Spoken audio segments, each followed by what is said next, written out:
Thank you, Madam Clerk. Are we to start our videos? Yes, please, Madam Chair. And if you will just give me one more moment. No problem. Thank you.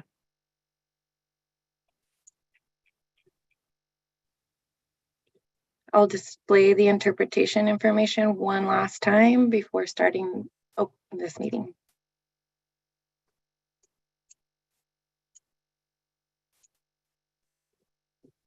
Today is the October 27th, 2022 San Diego County Air Pollution Control District Hearing Board meeting. This meeting will begin shortly.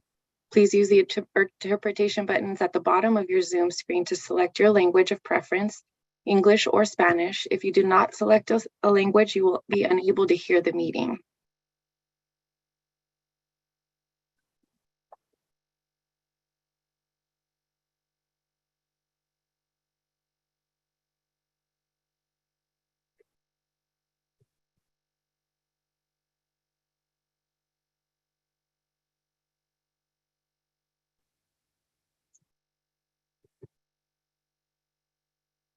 Chair Rodriguez, whenever you are ready. Thank you.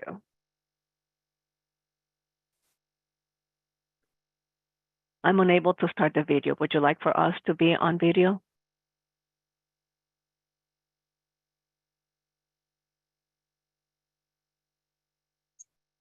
Let me try on my end, Madam Chair. One moment.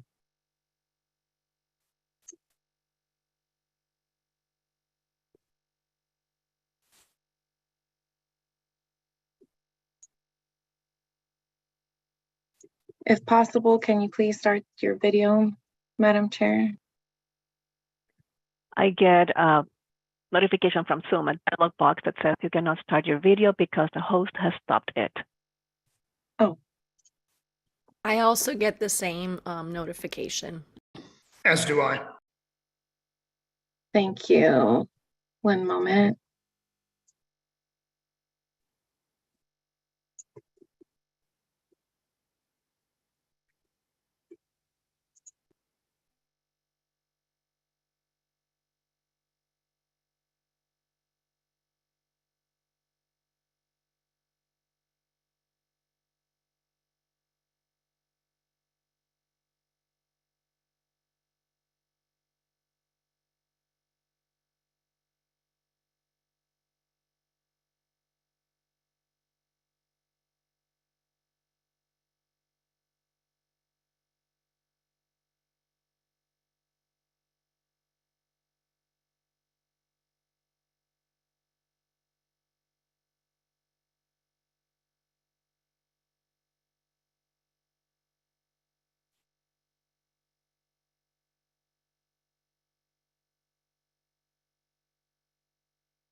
Good morning, Madam Clerk. Are we having any luck updating the video?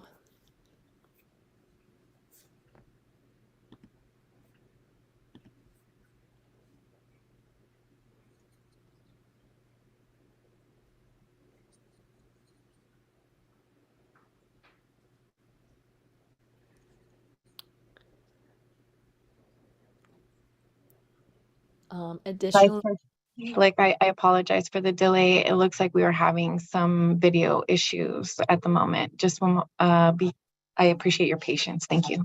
yeah.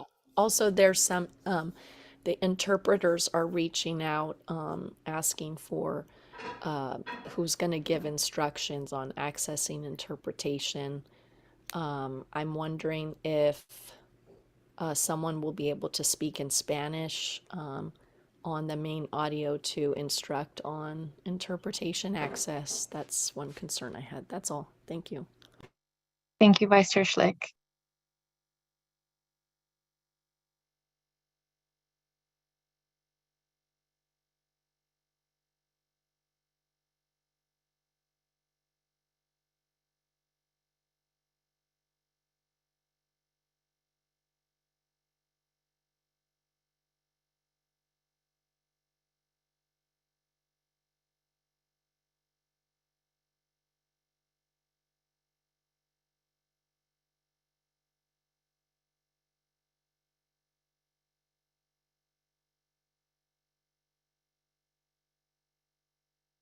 Well, this is Chair Rodriguez. So thank you everybody for your patience. While Madam Clerk is certainly working on the technical issues, I will take the opportunity to welcome those, who are Spanish speakers. Buen día, y bienvenidos a todos. El Chair Rodríguez, así que estamos teniendo unas dificultades tecnológicas. Provéanos y denos una oportunidad para entonces arreglarlas y enseguida regresaremos con ustedes. Así que paciencia, mi gente, estamos todos esperando a la misma vez y espero a todos, por favor, que sigan con paciencia y nos acompañen dentro de unos minutos. Muchísimas gracias a todos. Perfecto, Chair Rodriguez.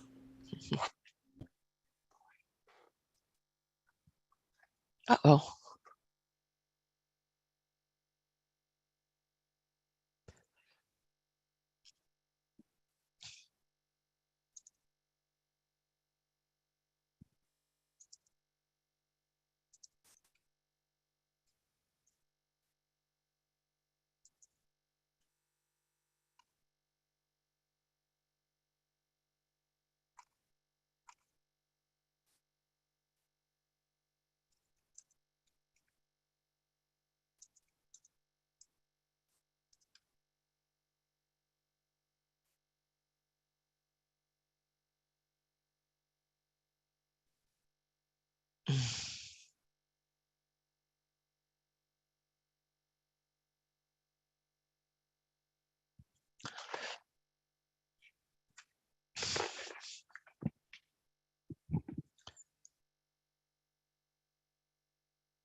Chair Rodriguez, will you please try your video access now?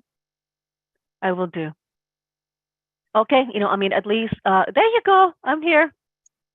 Thank you so very much. Madam Good Clerk. morning. I apologize for the delay. that is no problem, so let's actually get together here. And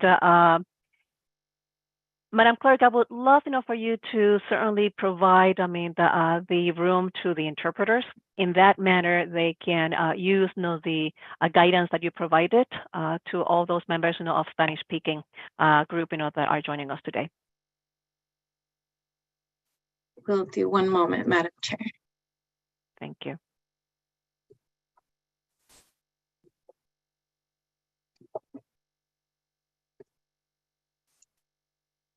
Good morning. Today is the October 27th, 2022 San Diego County Air Pollution Control District Hearing Board meeting.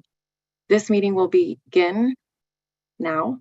Please use the interpretation buttons at the bottom of your Zoom screen to select your language of preference, English or Spanish. If you do not select a language, you will be unable to hear the meeting.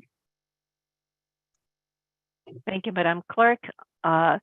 Are the interpreters also going to be repeating this, for those individuals who are Spanish speakers? That is correct, Madam Chair. Perfect. Thank you so very much. Well, good morning, everybody. This is technology, and sometimes we do have, little issues, and I'm really very glad, that these have been resolved today. In this instance, I would like to call the October 27th, 2022 APCD Hearing Board meeting to order. Madam Clerk, can you please call the roll and swear in witnesses? Thank you, Chair Rodriguez. Before I call the roll, I would like to note that all members are participating via teleconference at this time, and all votes will be taken by roll call vote. Member Spencer? Here. Member Powers? Here. Member Gonzalez? Present. Vice Chair Schlick? Here. Chair Rodriguez? Here. Thank you.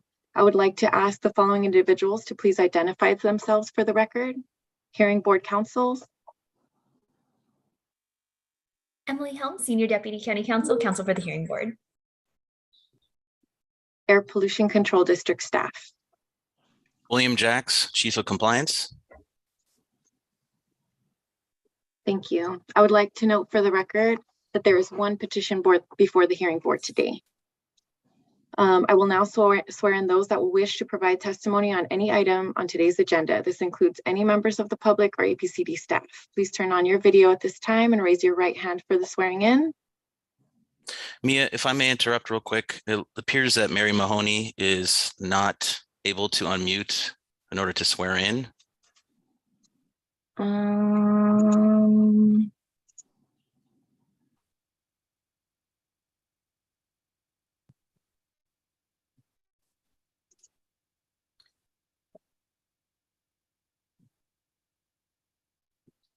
I am asking her to unmute at this time. She should be getting a pop-up on her end.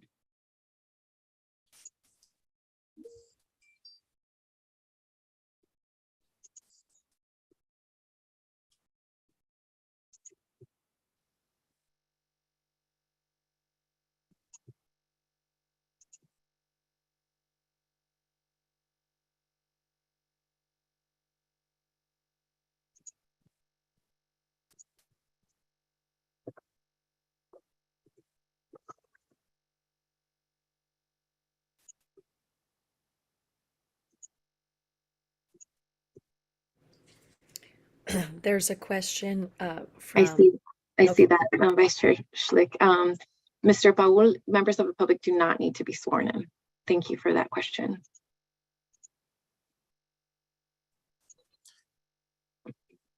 I do apologize for the further delay. It looks like Mary Mahoney will be speaking on behalf of the district was kicked out.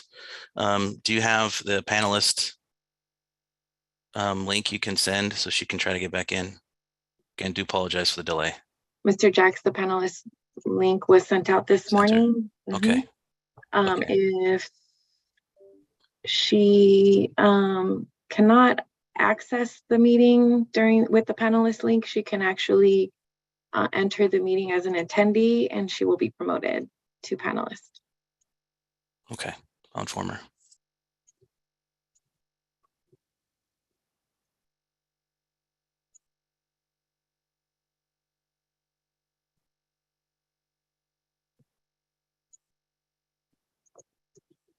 Thank you to all the panelists and attendees for their patience with the technical issues we are having this morning.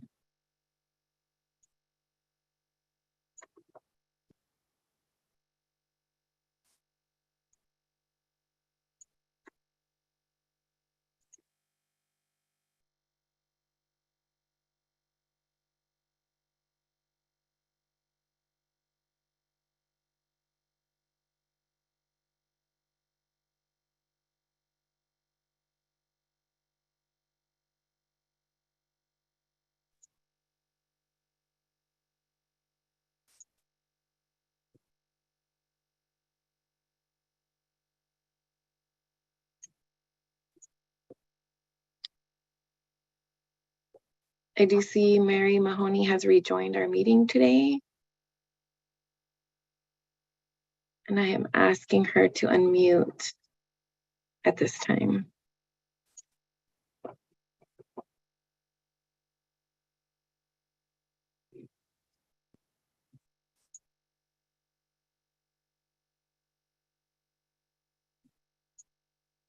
Mia, move on. I'll tell Mary to call in. At this time, we will be moving on, and we will have, if Ms. Mahoney can call in and give her testimony over the phone at this time, we will be swearing her in at that time as well. All others who will be providing testimony during this to this hearing board today, please turn on your videos at this time and raise your right hand for the swearing in. Thank you. Do you solemnly swear that the testimony you give in the matter before this hearing board is the truth, the whole truth, and nothing but the truth? I do. Thank you. I do. Thank you.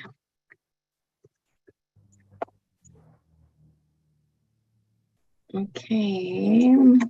Madam Chair. Thank you so very much, Madam Clerk. And again, we continue with some technical issues, and I certainly appreciate, your patience. So before we begin our administrative items, Madam Clerk, have we received any requests from members of the public that wish to address the board today on non-agenda public communication? Thank you, Chair Rodriguez. We have not received any requests from members of the public to address the board under non-agenda public communication. However, if there are any members of the public on the teleconference line wishing to address the board under public communication at this time, please raise your hand now by pressing *9 or using the raise hand feature on Zoom.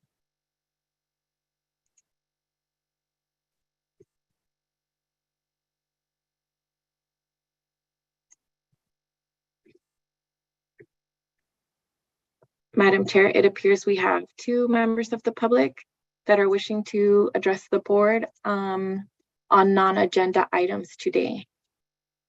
I apologize, now one member of the public. You would actually take, that those agenda items, or that interest of the public, right now? Thank you. Any members of the public that have requested to speak under non-agenda public comment, please dial into the conference line now using the instructions provided to you. I apologize, one moment, I will provide those instructions.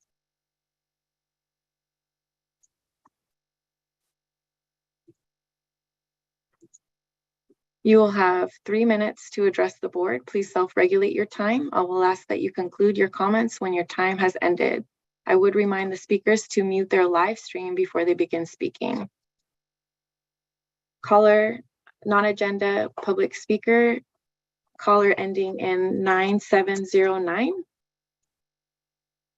Please unmute your phone at this time. And I will begin your time once you are ready. 9709. Yes. Hi, my name is Luis Olivares. And, if I may call the board, can I speak in Spanish? Yes. Okay, I just want to say good morning. Buenos días a todos. Agradezco la oportunidad de poder estar con ustedes Yo soy empleado de Julie Biofuel. Empecé como un operador desde Oh, con el 2015. permiso, you know, I mean, that if you could, please. I mean, that is a listed agenda item. Eso es una de las alternativas que vamos entonces a escuchar hoy. Estamos pidiendo ahora mismo verbal, o sea, comunicación verbal de las items que no están en la agenda. Exclusivamente eso. La agenda, ustedes están en agenda. You are on agenda, you know, so we're asking things now that are non-agenda items. So, I mean, that if you're actually speaking on behalf of the, you know, I mean, the Leaf Biofuel, you know, then I would kindly and respectfully request that you withhold, you know, your testimony for that time when we're going to be listening to your agenda item. Is that possible?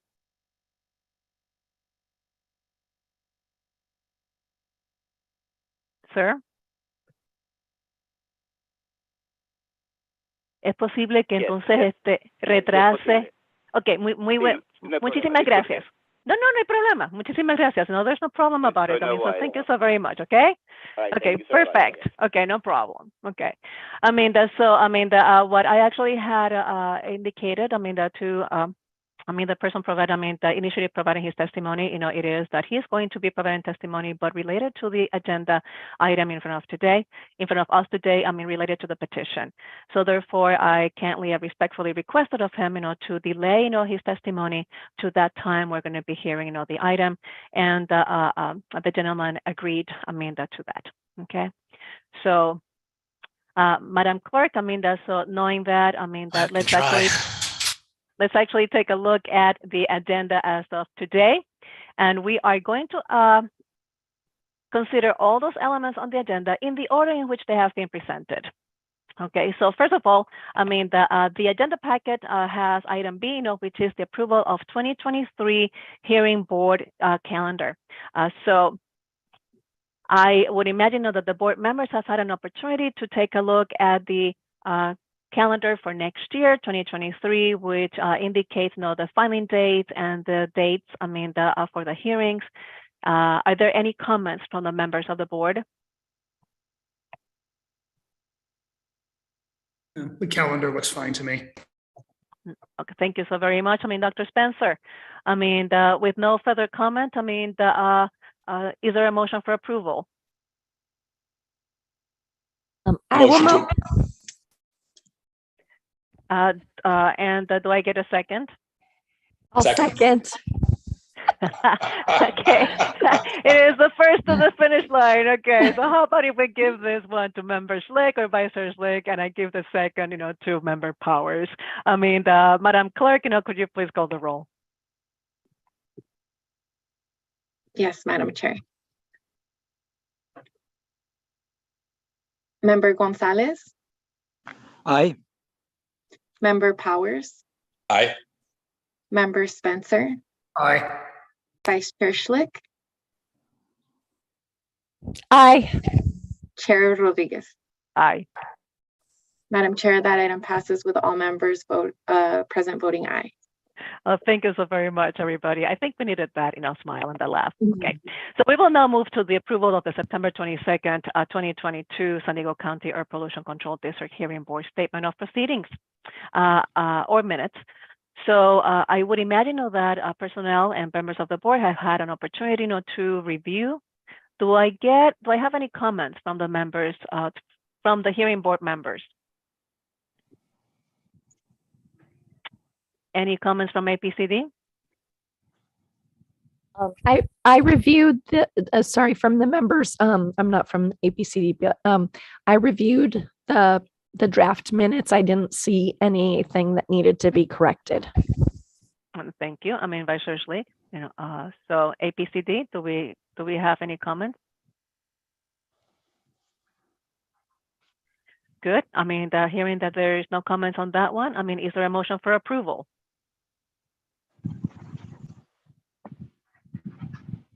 I'll move to approve. Is there a second? Second. Madam Clerk, could you please call the roll? Thank you, Madam Chair. Member Gonzalez, Aye. Member Powers, Aye. Member Spencer, Aye. Vice Chair Schlick, Aye. Aye. Chair Rodriguez. Aye. Madam Chair, that item passes with all members present voting aye. Thank you, Madam Clerk. The next item of the agenda is the continuance of teleconferencing meeting option pursuant to Government Code Section 5495 within parentheses E. And we will now open the discussion to renew the continuance of teleconferencing meeting option. Madam Clerk, could you please, show the background? Yes, Madam Chair, just one moment. Thank you so very much. And also provide the background synopsis as well.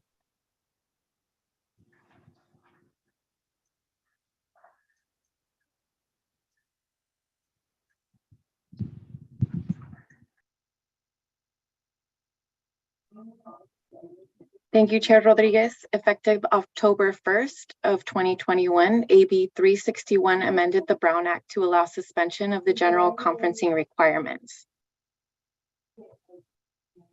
If there is a proclaimed state of emergency and state or local officials have imposed or recommended measures to promote social distancing, revised teleconferencing requirements must still be met, including providing notice of the meeting as otherwise required by the Brown Act, and providing an opportunity for all persons to attend and to address the legislative body directly via a call-in option or an internet-based service option. In order for this board to continue this with meetings under revised teleconferencing procedures, the governing board must again adopt a resolution. The hearing board must again adopt a resolution with required findings, attachment A, which is presented today on the screen, and adopt a resolution to renew those findings every 30 days. The requested action before your board today is to adopt the resolution entitled Resolution Authorizing Continuance of Teleconferenced Public Meetings Pursuant to Government Code Section 54953. Thank you so very much, Madam Clerk. As always, I will certainly ask, Dr. Spencer, to provide us with a synopsis of the status, of COVID in the state of California, particularly in San Diego County. Dr. Spencer. Yeah, so I have essentially three different comments to make on this one this time around. Thankfully, the test positivity rate has been coming down. We have been pretty consistently under 5% for a little while now, which is good news. The second point, though, is that other respiratory illnesses are really ravaging the county right now. It's been on the news. There's a really high incidence of respiratory syncytial virus out there, especially affecting the elderly and young children. There is a ton of influenza. There have been high schools that have had a third of their student bodies out during the same week because of it. And hospitals are really full to capacity, and a lot are on diversion. So we definitely have a lot of respiratory illness out there right now, even if the COVID numbers look good. And then thirdly, we haven't really received any new guidance from public health, from CDPDH or from the county. And I'm hoping that as the current respiratory wave comes down and gets better, that we'll be able to get back to in-person meetings. But I think at this point, we can still make the required findings. Thank you so very much, Dr. Spencer. Are there any comments from the other board members? No, well, many of my family members who hadn't gotten COVID had finally gotten COVID. So just in the last week, and we've had people quarantining at our house. And then I am getting sick, but I don't think it's COVID, but I'm just saying it's definitely, it's been a very long pandemic, but it's like that Energizer bunny. It just keeps going. But hopefully pretty soon we could be in person again. I just continue to reiterate that hope in the future. We will definitely, from my standpoint, certainly, I follow the public health, the guidance, and as very eloquently and succinctly, Dr. Spencer actually put together, we can certainly, support those findings, to continue, with teleconferencing for the time being and being respectful as well, not just, of COVID, but definitely the other surging respiratory diseases, that are ravaging the county actually is not now is a national, element here. Or sensitive receptors, which again, children and the elderly. So If that is, the case, are there any other comments? Can I have then a motion, to accept, the continuance of teleconference meeting option pursuant to Government Code Section 5495 within parentheses E? Can I ask a question before making a motion? Sure. Is this one that we should ask members of the public to comment on first if they have any, if they so choose? The members of the public, if they so choose, will actually have, a minute, to comment, whether or not we should continue the teleconferencing, proceedings. Madam Clerk, could you please then manage, that element? Thank you.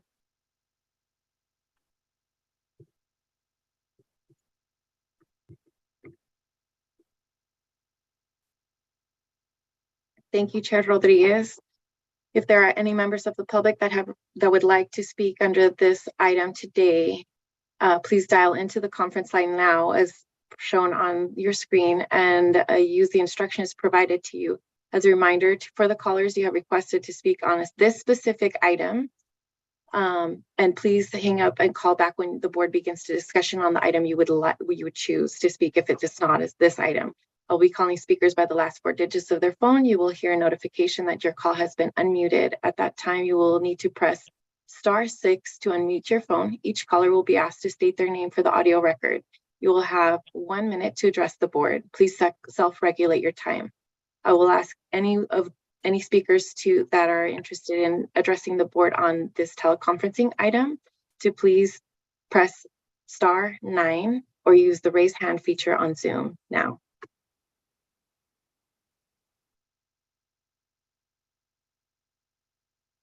Madam Chair, I do not see any members of the public that would like to address the board on this item today.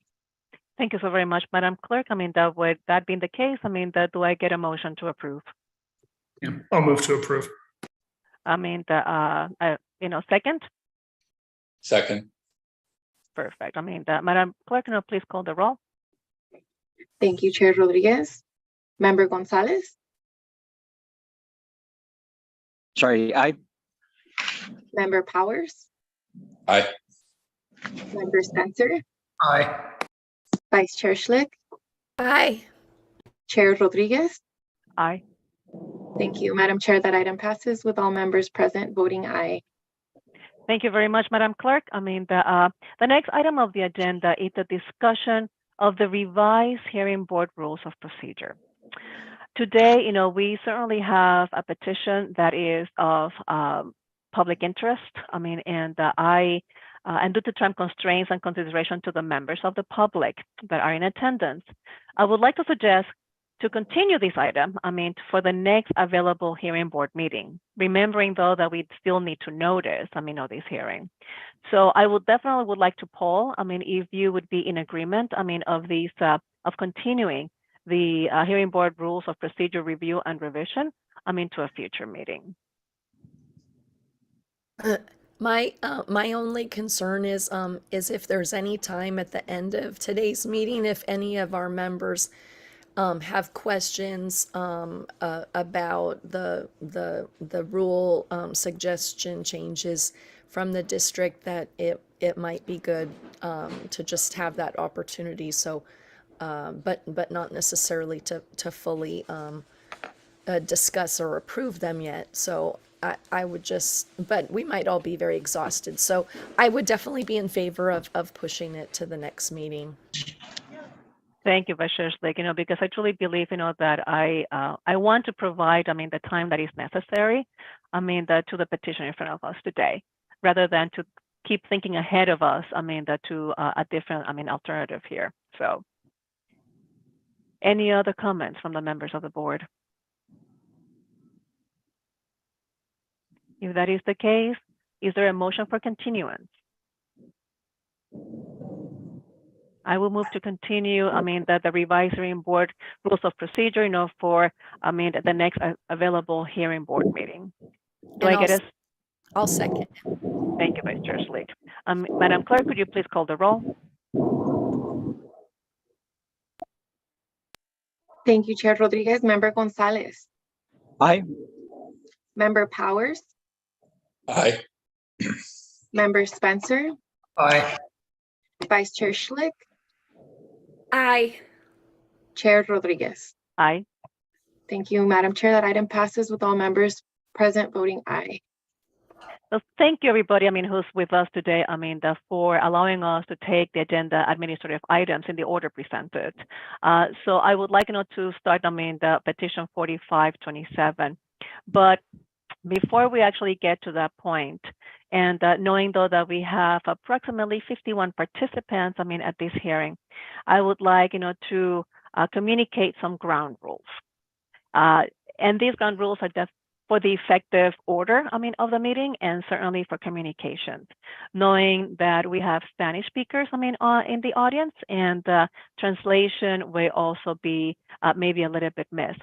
So taking into account, that time commitment and effort, I would like, to ensure, that the order in which the presentation is going to be held right now is going to be initiated by the sworn representatives from the APCD, followed by the sworn representatives from New Leaf Biofuels, and then the members of the public, which, as Madam Clerk indicated, they do not need to be sworn in. Then the members of the public will be limited to a maximum of 2 minutes for testimony or their position statement. You need to self-regulate. I will, Madam Clerk, will have, the primary responsibility to regulate that time. But because there are so many, I will also be participant in that regulation as well. You would get notification that your time is up. And then after that, we need to share another time, with other members of the public. The queue will be managed by the clerk of the board, and we will work as efficiently as possible to keep the order, again, barring any technical difficulties.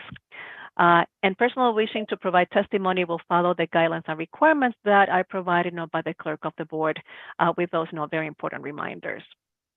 So those are the orders of and guidelines, for the members of the public. I will, however, also want to address a guidance, for the hearing board members. In front of us, it is an order of abatement, that has been presented by the APCD. And for us, we need to ensure, though, that we actually balance, that the nature of the violations as we actually hear, the presentation. Further, the burden of compliance would impose on the source. Also, we need to ensure that we take into account the diligence or lack thereof, which has characterized the operation. And lastly, the actual air pollution effects. So I know that this is a sensitive topic. Certainly, in the in an area, that where environmental justice, is really very important, as well as equity. So with the above, we will ensure a fair hearing and a decision from the hearing board. So let's see. So before we begin discussion for petition 4527, Greenleaf Biofuels, Madam Clerk, have we received any requests from members of the public that wish to address the board today? Hold it here, in the agenda public communication. Madam Chair, we have received 12 requests to speak under petition 4527 at this time. Thank you.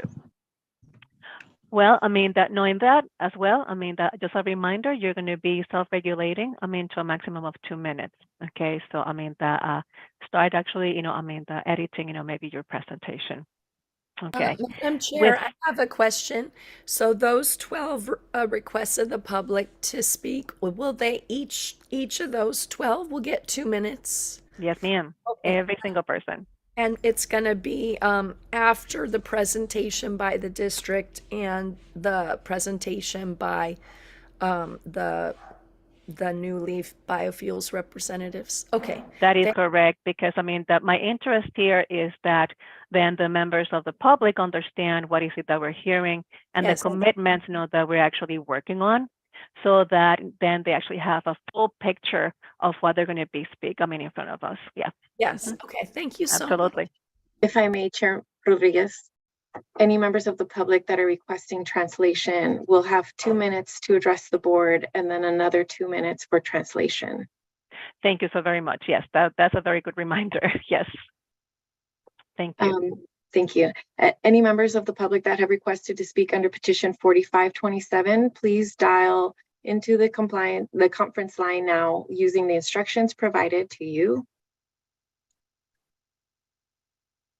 Oh, good. As a reminder, the callers, if you have requested to speak on a specific item listed on today's agenda, please hang up and call back when the board begins discussion at that time. I will be calling speakers by the last 4 digits of their phone number. You will hear a notification that your call has been unmuted. At that time, you will need to press *6 to unmute your phone. Each caller will be asked to state their name their full name for the audio record, and you will have 2 minutes to address the board. Please self-regulate your time. I will ask that you conclude your comments when your time has ended. I would remind the speakers to mute their live streams before they begin speaking. Thank you very much, Madam Clerk. Well, now the floor right now, is going to be given to, the APCD to present, their position and the order of order of abatement, rather. Thank you. Thank you, Chair Rodriguez. Mary Mahoney, I'm just going to stop you here. I'm going to ask you to take your sworn oath before you provide testimony today. Certainly. Do you please raise your right hand for the swearing in? Do you solemnly swear that the testimony you give in the matter before this hearing board is the truth, the whole truth, and nothing but the truth? I do. Thank you, Mary. Okay. Good morning, everyone, hearing board, New Leaf staff, members of the public. My name is Mary Mahoney.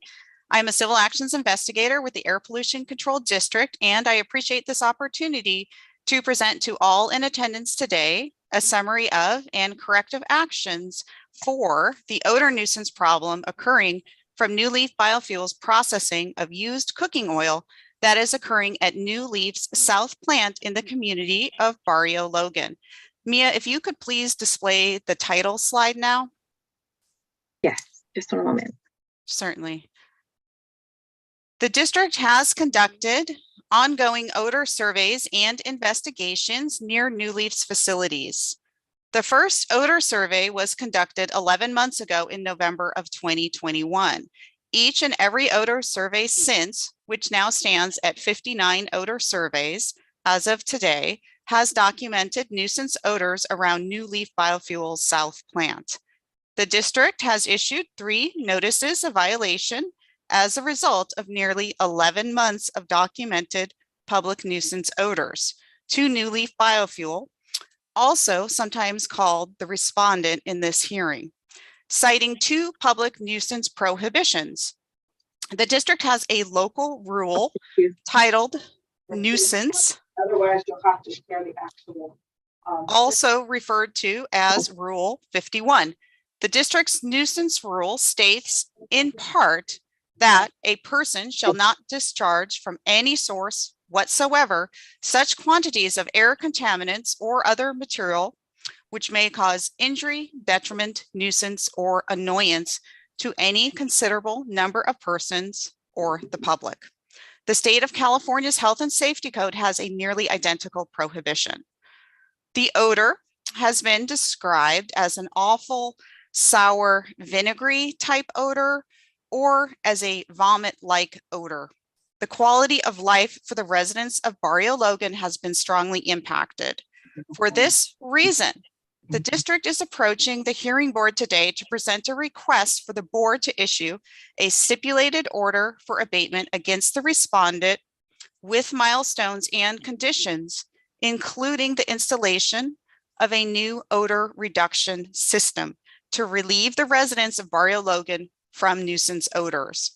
The respondent has already agreed to these conditions, and the district is asking the board to use their authority to issue the stipulated abatement order to benefit the community of Barrio Logan.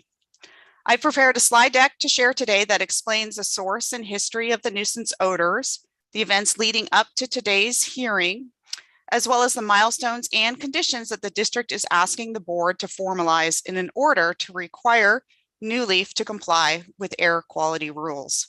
After the presentation, I, along with other district staff present today, welcome questions. Mia, if you could display the next slide, please. I will cover the following topics in this presentation. I will share company background about New Leaf Biofuel, display a map of the community surrounding New Leaf Biofuel that is negatively affected by nuisance odors. I'll explain the source of the odors resulting from the processing of used cooking oil at the South Plant. I will provide a summary of inspections conducted by the district spanning the last 11 months and cover the events leading up to today's hearing. The negative impacts on the Barrio Logan community will be addressed as well. Lastly, I will present the milestones and conditions that the district is seeking to enable New Leaf Biofuel to comply with air quality rules and prevent the release of future nuisance odors. Next slide, please.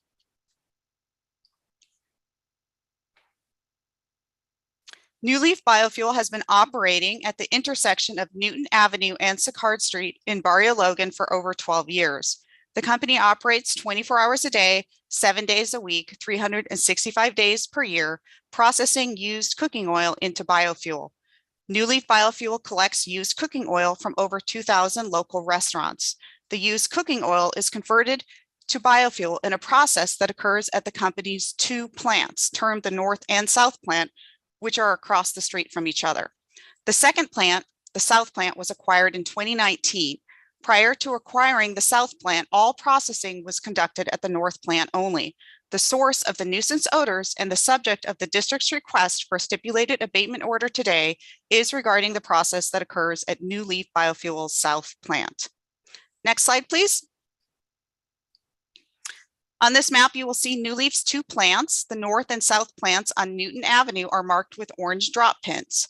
The street that separates the 2 plants is Sicard Street. The areas that are marked by red borders are areas where residential homes are located mixed with businesses. As you can see, residents are close to the plants to the northeast and south. Our inspectors have identified odors coming from New Leaf's South Plant that can reach into residential areas neighboring the plant.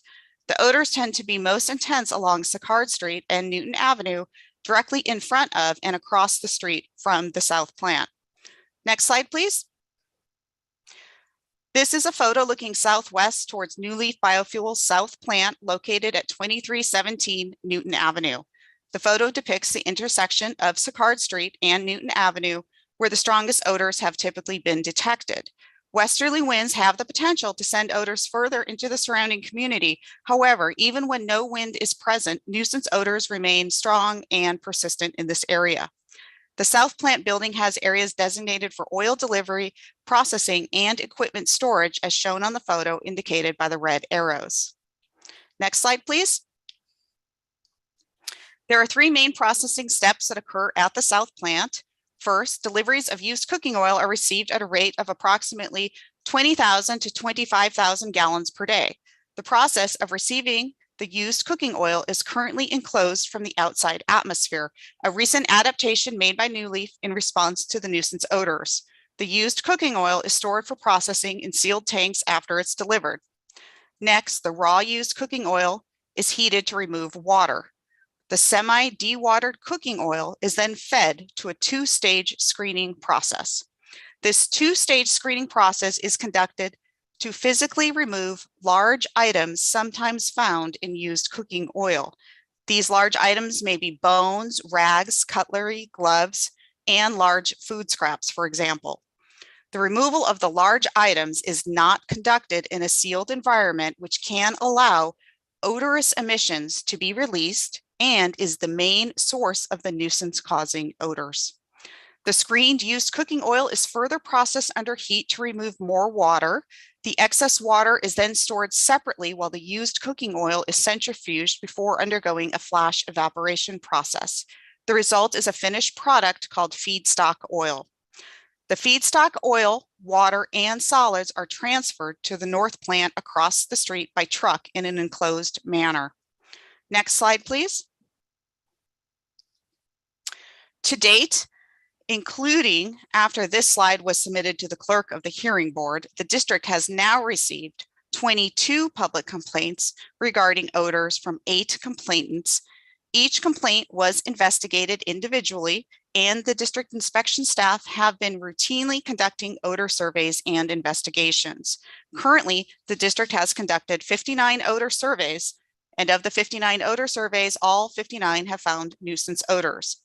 Inspection staff follow a route around the facility during each investigation. At areas along the route, the odor intensity is rated on the district's 6-tiered odor intensity scale. The scale starts at no odors and progresses in intensity to very faint, faint, distinct, strong, and very strong. The odor surveys have been conducted at various times of the day and include an assessment of other nearby potential odor sources, of which none have been identified. The inspection also involves investigating areas that are both upwind and downwind from a suspected source to further confirm the odor source. Both the Newton Avenue and Sicard Street facing side of the south plant have been consistently documented by district inspection staff as having the highest odor intensity ratings, with the most odor classifications of distinct, strong, and very strong out of all areas investigated. The district's odor survey results confirm the south plant is the source of the nuisance odors. Next slide, please. Now I'm going to pivot to the history of events that have led up to today's hearing.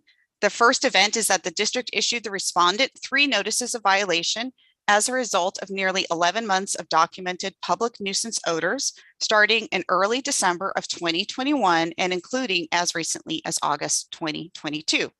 Next slide, please. The next series of events begins with the respondent's initial reluctance to begin the permitting process for the installation of the new odor reduction system. For the members of the public listening today who may not be as familiar with the significance of the permitting process, let me explain. The district must follow a permitting process that can include several evaluations that all businesses are subject to when installing equipment that may produce air pollution in San Diego County. These evaluations are important because the district is responsible for determining if a new installation of equipment or a new process will generate air pollution emissions, and if so, what pollutants in what quantities. And the district must also determine if any potential emissions will contain toxics known to cause health problems to nearby residents. The district must also determine if the proposed equipment and controls will adequately prevent these emissions and comply with all applicable air quality regulations. If the evaluations yield acceptable results, the permit application is approved. The district issues a document called an authority to construct, which acts as a temporary permit once equipment is installed and begins operating. It is important that a permittee adhere to the operating conditions established in the authority to construct because these conditions are necessary to ensure ongoing compliance with air quality rules.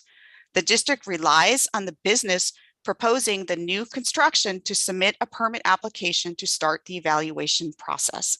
And this evaluation must be conducted prior to construction per district permitting rules.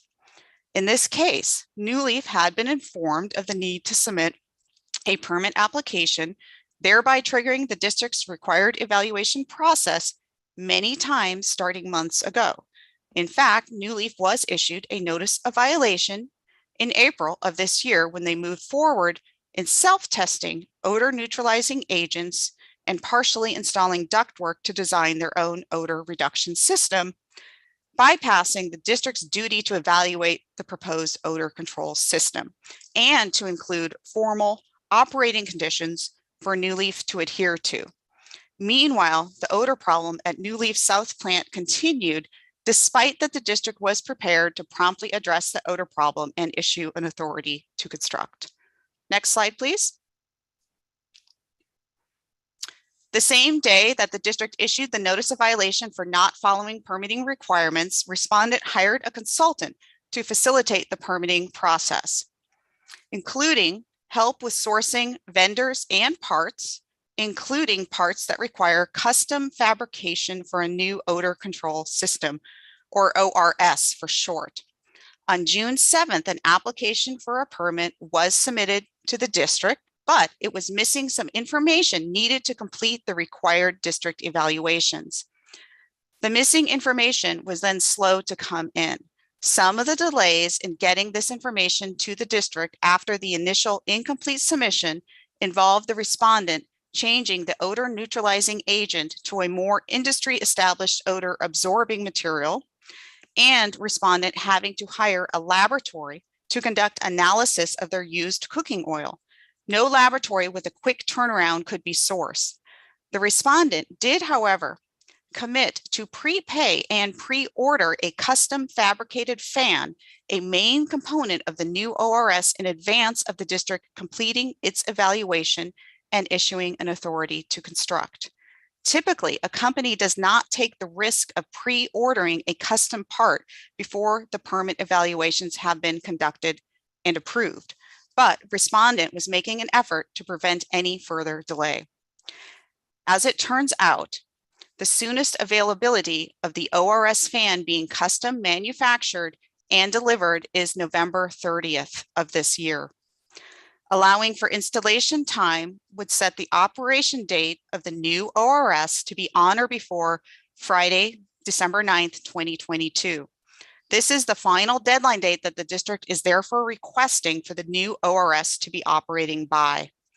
After the third odor nuisance violation was issued to the respondent, the district on September 9th, 2022 communicated to the respondent via a letter of intent to file a petition for an order for abatement with the APCD hearing board.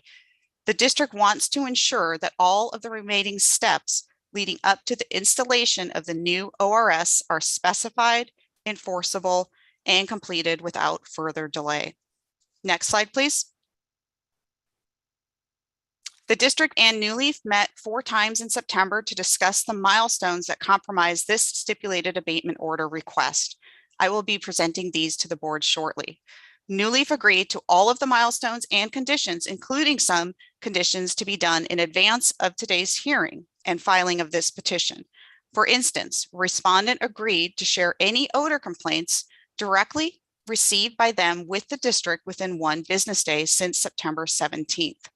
On September 21st, respondent provided confirmation of having pre-ordered all of the parts to construct the new ORS. Respondent also agreed to submit all of the previously missing necessary information for the district to perform its permitting evaluations on or before September 23rd. And on October 13th, respondent installed plastic curtain strips used to trap odors from exiting the building on the points of entry at the south plant. Next slide, please. On September 22nd, respondent, as agreed, provided the district with all required information to complete the permitting evaluation process. The petition for today's hearing was filed on October 11th, 2022, and is available for public viewing on the district's website. If granted, the milestones that the district seeks will be enforceable and establish a resolution of the nuisance odors as soon as possible. Next slide, please. The district completed its evaluation of New Leaf's new ORS on October 13th, 2022. An authority to construct was issued the same day. In total, the authority to construct has 26 conditions. I've detailed only 3 of the most relevant conditions here. The first condition is that New Leaf cannot cause nuisance odors as determined by the district. New Leaf must take action if the problem persists or a new odor nuisance is later created for whatever reason. The new odor reduction system must be operating at all times that the south plant is operating, with few exceptions.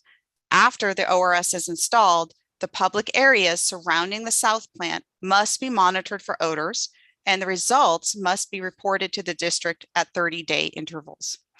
New Leaf must take additional actions if the odors are detected outside the south plant, and these actions must be permanent solutions.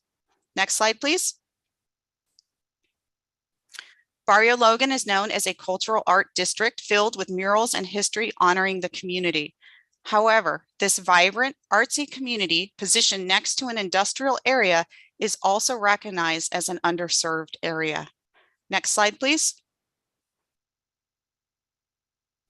The San Diego Portside community, including Barrio Logan, was selected by the State of California's Air Resources Board under the Community Air Protection Program because it is one of the most affected communities with the highest rates and vulnerabilities to the negative impacts of air pollution in accordance with the Office of Environmental Health Hazards Assessment Cal EnviroScreen mapping tool.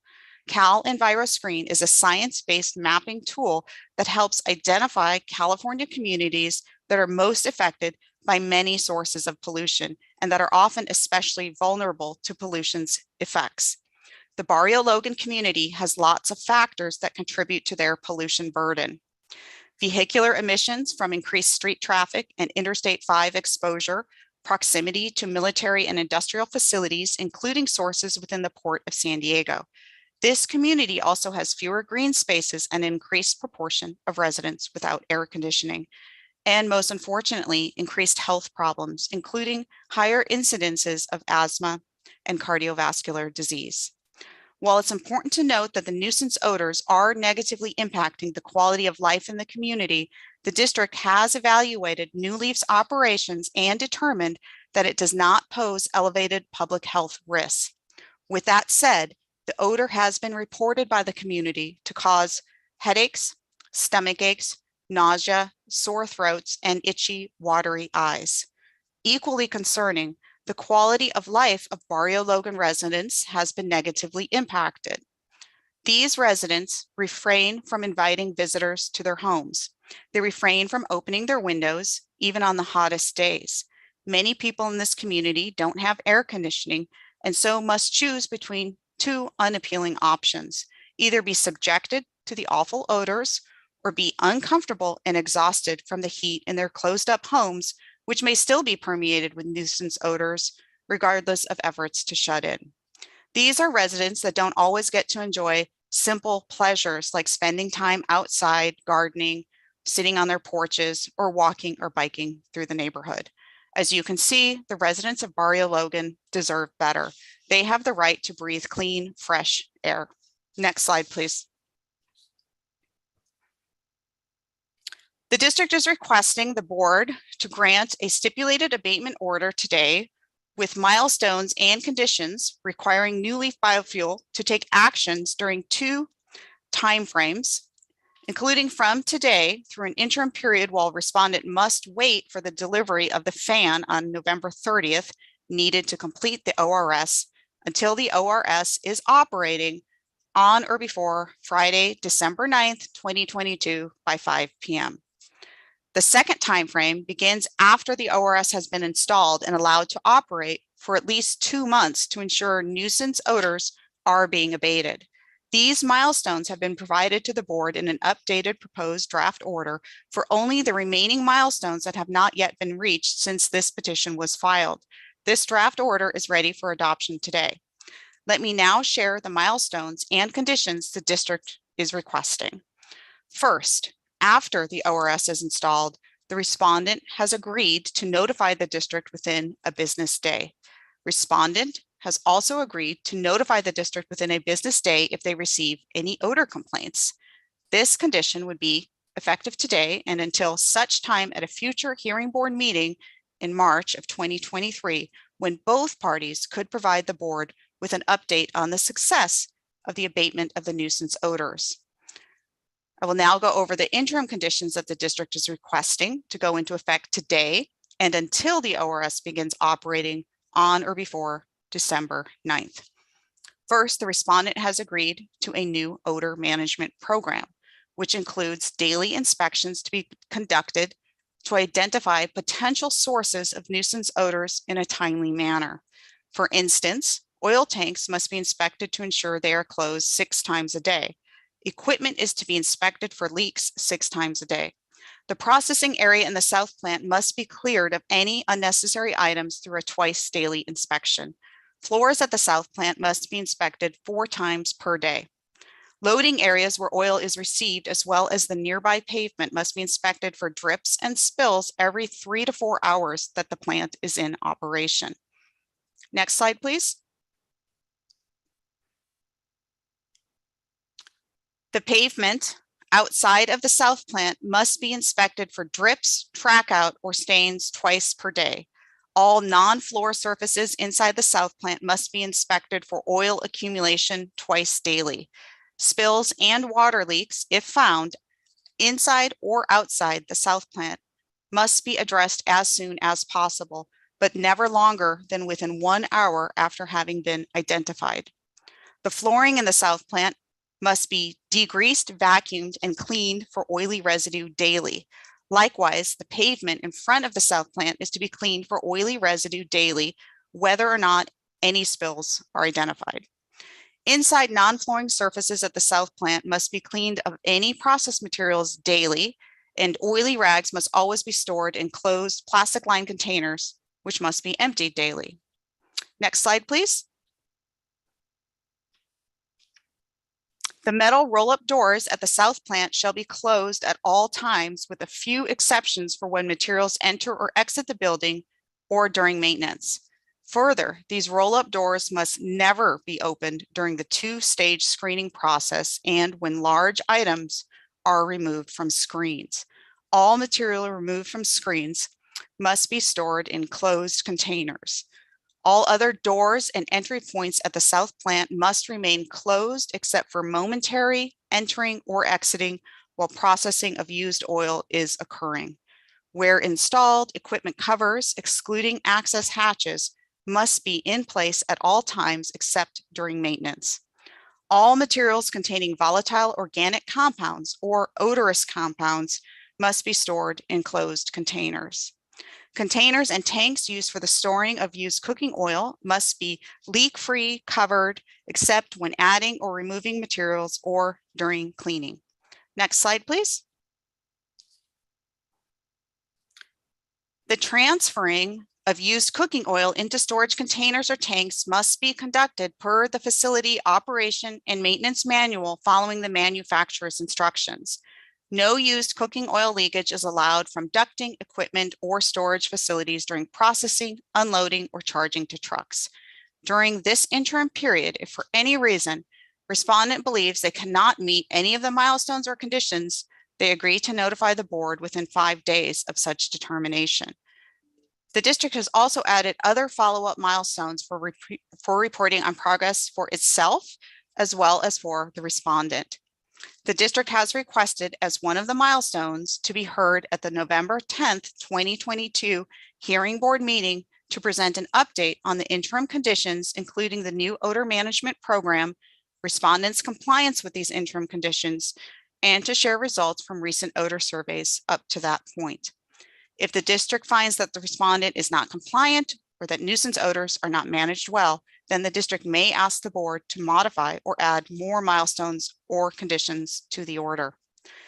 After the operating of the new ORS, after the December 9th deadline, the district also requests as a condition that the board let at least 2 months pass and then allow the district and respondent to provide a final board update to ensure that the nuisance odors are abated.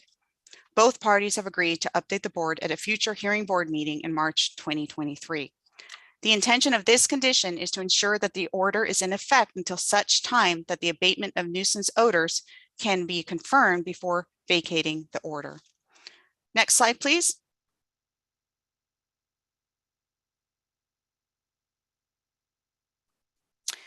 In closing, the district urges the board to grant the stipulated abatement order for the following reasons. First, the proposed stipulated abatement order includes conditions discussed today that can reduce the odors impacting the surrounding community. The stipulated abatement order also includes conditions with milestones for the installation of an odor reduction system to further reduce the odors.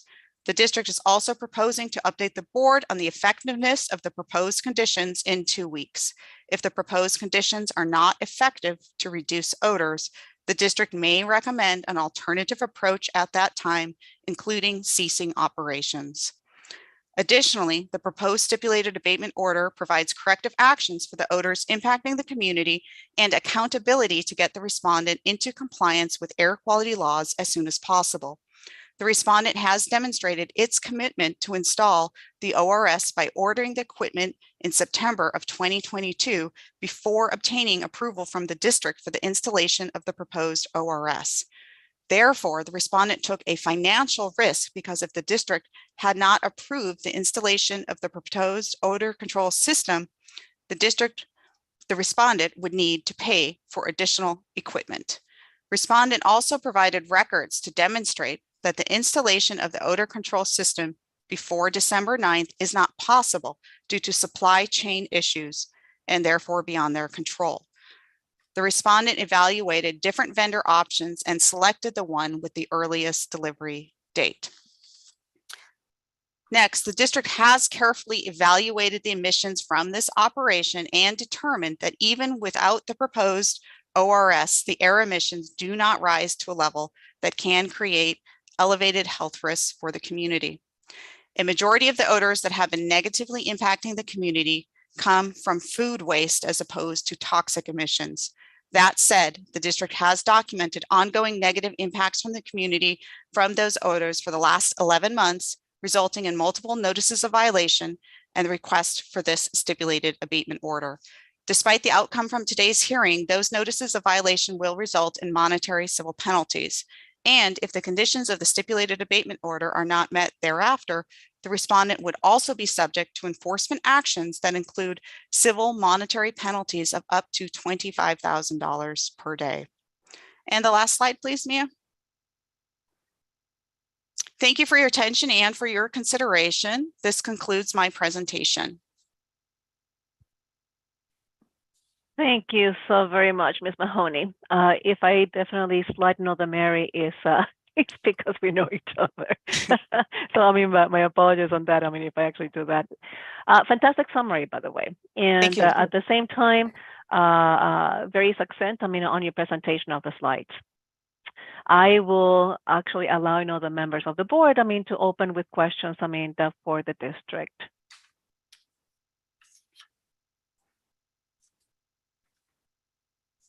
Any questions? I mean, the member Schlick, Vice Chair Schlick, could you please go first? I mean, and then followed by member Powers. Yes, so slide 7. So I reviewed all the materials ahead of time. And one of my questions ahead of time was about when the odor site surveys were done. And you mentioned when you were discussing slide 7 that they were at various times of day. I'm just wondering if your staff had taken down for each of the site visits, like what time of day it was, because I'm just wondering if there's like when the very strong odors were collected, if there, possibly could be any link between the time of day and the odor strength. So our inspectors do document the date and time of every inspection with the odor intensities that they find, and they've gone out at various different times just to be able to answer that question. And so that is something that we are tracking and investigating with these ongoing odor surveys, as well as what the wind pattern and weather were like at the time of the survey as well. And then the other thing I was gonna, did you share the I think your slides, I don't think they necessarily shared the list of dates, but in the materials provided for the agenda packet today, in the district's request for us to grant the stipulated abatement order, there was the list of all the dates. I'm wondering, because we've had some heat waves, some very intense multi-day heat waves this year. Again, I was writing down the dates where very strong odors were identified. There was December 23rd, 2021, January 10th, 2022, July 22nd, 2022, August 5th, 2022, August 12th, August 18th, August 24th, and September 1st, And maybe also, okay, yeah. And I know that I did link the San Diego Union Tribune did an art. We were all here, obviously, in San Diego, but there was that at least more than 5 day heat wave in that that reported on September 3rd. So we were definitely in a heat wave for at least one of those very strong dates. So I'm also wondering, did your inspectors happen to, or do they happen to take down like the temperature of the day when they're making the inspection, or is that just something we would just have to kind of guess at based on weather reports from the past? So great questions. We do document the temperature and the weather conditions of each survey.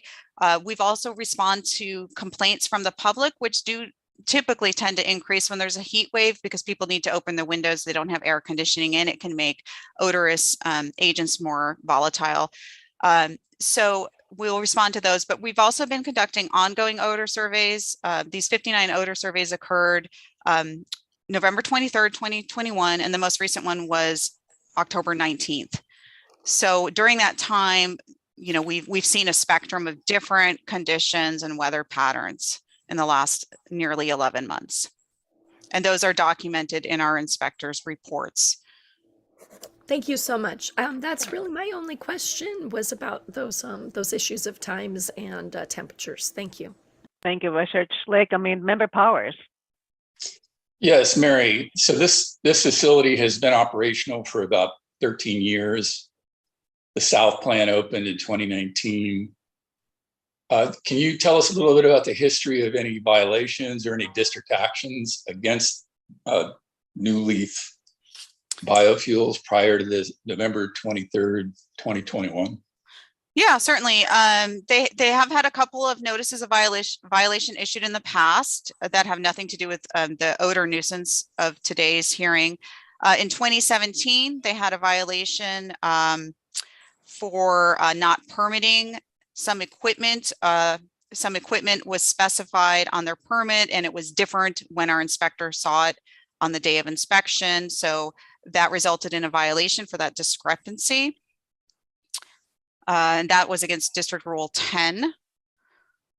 In 2019, they had another Rule 10, so permitting violation as well. There were 2 tanks listed on a permit, and they had more found during an inspection.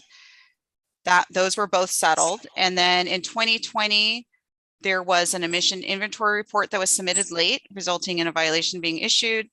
And in 2021, the most recent violation, not having to do with today's petition, there was a medium-sized boiler that previously didn't require permitting, but based on APCD rule changes became applicable for permitting.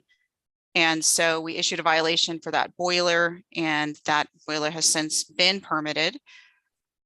And then the only other violations are the 3 odor nuisance violations that I talked about in my presentation, and also the violation we issued in April for respondent not adhering to the permitting process.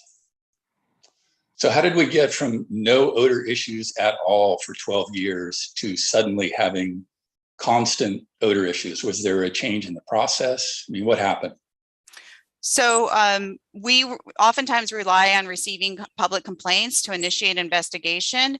In years past, I'm sure it's likely that the odor problem was there, but perhaps the community wasn't calling in and complaining to us. So we became more involved in November when we started actually receiving public complaints. And that's when, you know, the formal investigation and inspection process really began. And I just have one final question, which is in the record, it says that, and I think you mentioned there had been 4 meetings with New Leaf Boiler or Biofuel in September. And the record says that on September 15th, you both agreed to a November 1st compliance date. All this would be done. If that compliance date had been hit, this hearing would be moot. I mean, they would be in compliance now, and you'd be confirming that in a couple of days. You mentioned the fan issue, which sounds completely reasonable, but was that not understood at that meeting? Did New Leaf Boiler not understand that those fans might be delayed? I mean, how did we go from a November 1st compliance date 6 weeks ago to Sure. December? Sure. So initially, we were looking at having a hearing on October 13th, if we could, and presenting a November 1st deadline. That's a date that the district thought was reasonable. And it was learned after that September 15th meeting that the ORS main ID fan could not be delivered until November. So we didn't realize it on September 15th that it was going to be delivered in late November. Well, maybe a follow question, that would be on New Leaf Biofuels. And they came to the September 15th meeting. Supposedly they checked with their fan vendor. The fan vendor said, we're good to go. We'll get it to you by the second half of October. And then, and maybe this question is for New Leaf Biofuel later, did a couple of days after this meeting, they go, whoa, we just got a call from our vendor. Vendor said there's been another delay and this is a force majeure issue. I guess that's going to be an open question. Maybe we'll hear from New Leaf Biofuel on that. Well, I can say on September 15th, New Leaf did address the fact that November 1st was likely not possible. That's what the district wanted. And Okay. so we had that conversation, and then yes, there was follow-up quickly thereafter about what the actual delivery dates were and what they could be. Thank you. You're welcome. No further questions. Well, thank you, Bill. I'm going to dovetail, the kind of out of order right now, into some of your questioning over here. Mary, are the same owners of biofuel that were, again, the present during the previous NOVs, the ones that are listed in the business license records? Are they the same owners? Have they actually have any changes? And if they actually had experience with the district before, why the delay now? Yeah, and as mentioned in their violation history, there was some Rule 10 issues brought up. They weren't identical to the situation currently. They were about a boiler and different, components of tanks. But yeah, certainly there was a history there. Probably New Leaf can speak a little bit to that point. We attempted to communicate the need to initiate the permitting process and try and speed that up as best that we could during this process. But perhaps there were some misunderstandings on New Leaf's part about the need to issue a permit and the proper order to do things in this case. No, thank you so very much. It's the majority of my questions actually are for New Leaf, right now, except for this one. Now that you have looked, or the APCD in this case, has looked, at the permit application, is this the right odor reduction system to address, the issue, the public nuisance issue? Well, our engineering staff did a thorough evaluation, and they believe that it should be effective. Now, however, after it's installed, we are asking to come and update the board in March 2023, just to ensure that it does in fact abate the nuisance odors. So we have that follow-up action plan. And, we have, in the meantime, we also have the interim conditions to try and abate the problem until such time as the fan can be delivered and installed. So we will update the board, and if it's not effective, we will make recommendations. We have also issued an authority to construct that has some requirements that I went over in the slide, where New Leaf is going to need to do odor checks themselves every 30 days and report back to the district, and they're going to have to take corrective actions. Permanent solutions would need to be made if it turns out that it's not effective enough. Okay, no, thank you so very much. And this question actually touches me personally. So I'm not speaking definitely as the members of the boards. I have lived something like this when I was a child. if this new leaf, will have gone to a different area within San Diego, for example, let's say Mira Mesa, do you believe, that this type of concern and complaints will have actually made it to the APCD as well? I do think we've been involved. I know we have been involved in district outreach into the Portside community to try and improve, our complaint process to help the Portside community in particular. I can say that we address any comment, any public complaints we receive, we equally address them within 24 hours. So we've been encouraging different parts of the community to become more aware of the complaint process to help facilitate that. Okay, no, thank you. I'll definitely ask the very same question, of petitioner. Dr. Spencer and Member Gonzalez, do you have any questions now for the APCD? Dr. Spencer. Yeah, so thinking about the larger perspective that the residents of Bahia Logan in the area, they've been putting up with this for a year and dealing with this for a year and the consequences of it. And I just hate to see the can kick further down the road. So the first question has to do with what happens if there's yet another delay in terms of the delivery of the new fan. Are we going to be back doing this process again, or is there something that can be automatically put in there in terms of something that can happen, that can be done to help mitigate further effects on the neighborhood? And I guess I'll be asking the same question of biofuel, but I'd like to get the district's take on that first. Yeah, so great question. That's why we have asked the board to come back on November 10th. It gives us time to see how these interim, conditions are working out to reduce the nuisance odors, and to also check in with respondent to make sure that there are no delays. If things change, we will consider alternate options and present them to the board at that November 10th meeting. Okay. And then my second question goes to, you put up a slide when you talked about the events leading up to this agreement, to the stipulated abatement order.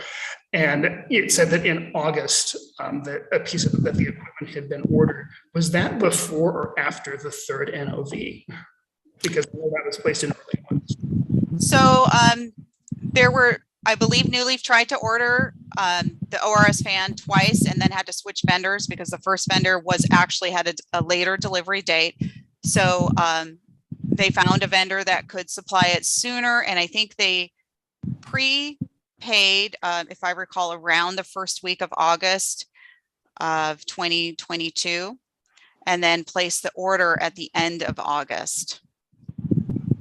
Great, because what that gets to in my mind is in your presentation, you really painted a picture of a company or of someone who is not, who hasn't been fully cooperative with trying to get this problem fixed. And I'm really hoping New Leaf Biofuel disabuses me of that notion in their presentation. But it just makes me want to be sure that any kind of order has some teeth in it for noncompliance. Sure, and the respondent did take a financial risk in prepaying and pre-ordering for all of these parts before the district approved its evaluation. If we hadn't approved the evaluation, they would have needed to repurchase additional parts. And so we do acknowledge that fact. Okay, thank you. That was.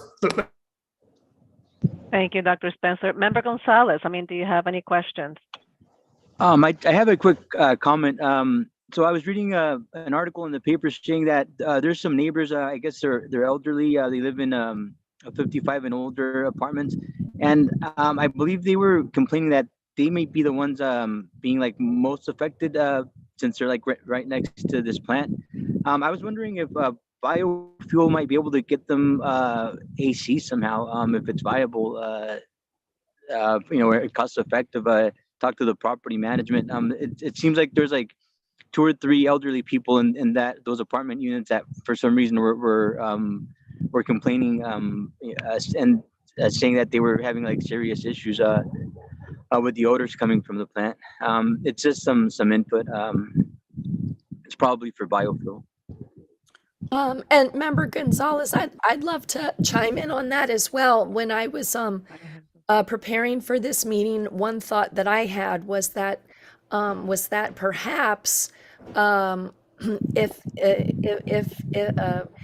sorry, perhaps it might be wise to consider that if the temperature, if we get another heat wave before the ORS is installed, where the community is suffering under like 95-degree or more temperature, that under those conditions, we would be that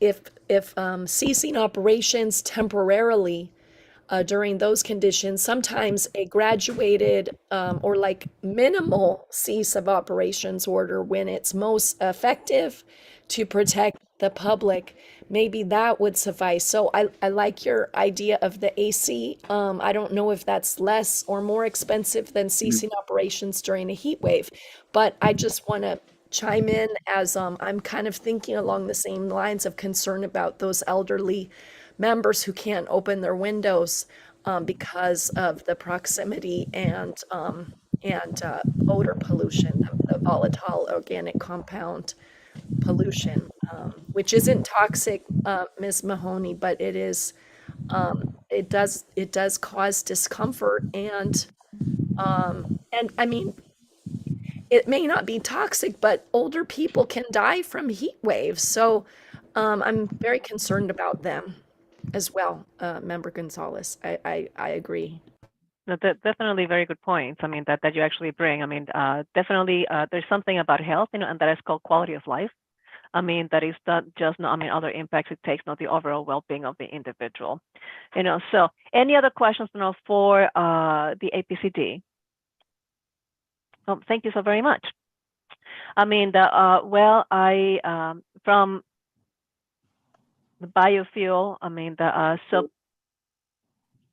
all that here, I'm missing the name right now. I'm actually, so I mean, so New Leaf Biofuel LLC, who's going to be speaking, I mean, in response? I mean, hello, this is Jennifer Case. I'm the founder and president of New Leaf Biofuel, and I will be making a public comment for us. You let me know when you're ready. May I just, I mean, ask as well, I mean, that you have been sworn in? Yes, I have. Perfect. Well, I mean, Ms. Case, thank you so very much for addressing the public, I mean, on this very important issue. I mean, particularly for the residents of Barrio Logan. You've heard, I mean, a little bit of the flavor and the color of the questions, that for which we're curious. And certainly, this is your opportunity, I mean, to certainly dispel, and I'm speaking as Ville Marie right now, I mean, the fact I know that you definitely are a caring business owner in this impacted community. So I want to also, take a look at that, I mean, and why as well, I mean, coming into compliance, particularly getting a permit, since, you actually have, that experience, I mean, that was delayed so much. Please go ahead. Okay, thank you to Chair Rodriguez and the rest of the hearing board, and special thank you to Mary Mahoney and the rest of the APCD staff for working with us to get us to where we are today with the stipulated order and also with the authority to construct. Just a little bit of background. We have been in business for over 15 years. We started the company with the mission to make a positive impact on the world by displacing petroleum and doing that at a local level by improving the air quality by making biodiesel. Biodiesel made from used cooking oil is a 1-for-1 replacement of petroleum diesel.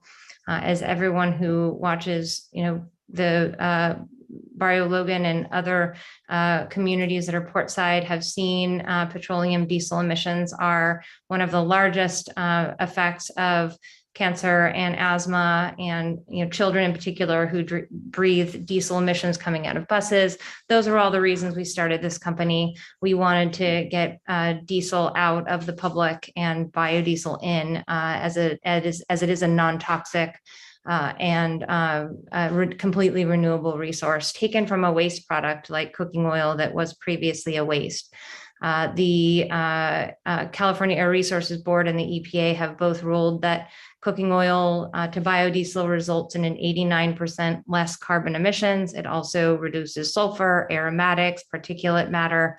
In communities like San Diego and in portside communities, it has been shown that biodiesel being run in diesel trucks reduces cancer and asthma incidence. So that's all the reasons why we're operating, and it's really going to be continued to be our mission to improve the lives of people in San Diego and Barrio Logan in particular.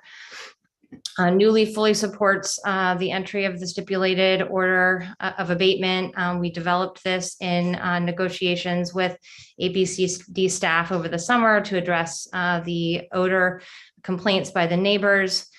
We did start working on this as early as January and February. However, as was stated in the record earlier, our original intention and work on the system was abandoned when we were notified by the district that we did need a permit. So that part of the record, I think, has already been stated. But just so you know that we have been attempting to fix this, from the get-go.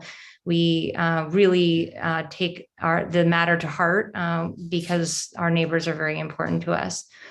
The attachment to New Leaf's written submission in support of the state stipulated abatement order describes our efforts in detail over the past several months to find an effective control technology for the problem, and our consultation with APCD staff over that time to make sure that it was approved and ready for install. We did reach an agreement with APCD staff in September. We've ordered all the equipment for the system, and we have almost everything already on site, with the exception of the fan that's already been discussed that will arrive in late November. I'm here to answer any questions you guys have, along with Chris White, New Leaf COO, who's probably going to be a better person to answer any technical questions that you may have. But I'm happy to answer anything within my realm of information about the history of the company and anything else that you guys want to ask. So thanks again for your time, and I really appreciate all the work that's been done so far to get this to the finish line. Thanks, Ms. Case. Certainly your cooperation, that with the city, APCD is certainly recognized. But somehow in my head, it's a little bit incongruent. Okay, that particularly when you actually present, why it is not that you're eliminating the diesel component, replacing with biodiesel, biofuel, which we understand. But then the process of the impact, as a collective holistic approach, that's what I have, in my head, a little bit, incongruent. So I know that there's a timeline that was exposed here. I still do not understand the voids in the communication, with the APCD. So there were 2 months with no communications. There was no that exemption, which APCD said no.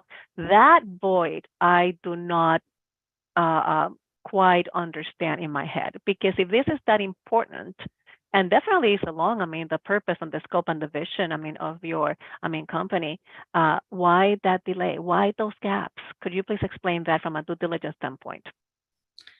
Sure. And, I want to just refer to the attachment as the official record, because that's where we've done all of our diligence in making sure that all the dates that you have are accurate as for what we were doing.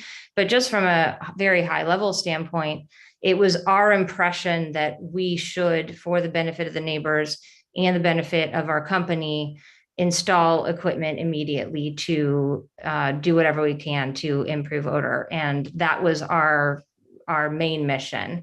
It was not until a little later, and I don't know the exact date, I think around April, that we realized that what we were trying to attempt to do was not allowed by the district because it required a permit. We were under the impression that we should act fast and put this in once we, started speaking with APCD and understood that anything we did now at this point, post NOV, to install equipment required a permit. We did hire a consultant, and we started working on the odor abatement equipment that you have in the record now. The original equipment that we wanted to put in didn't have the required level of research to show it was going to be correct and in correcting the action.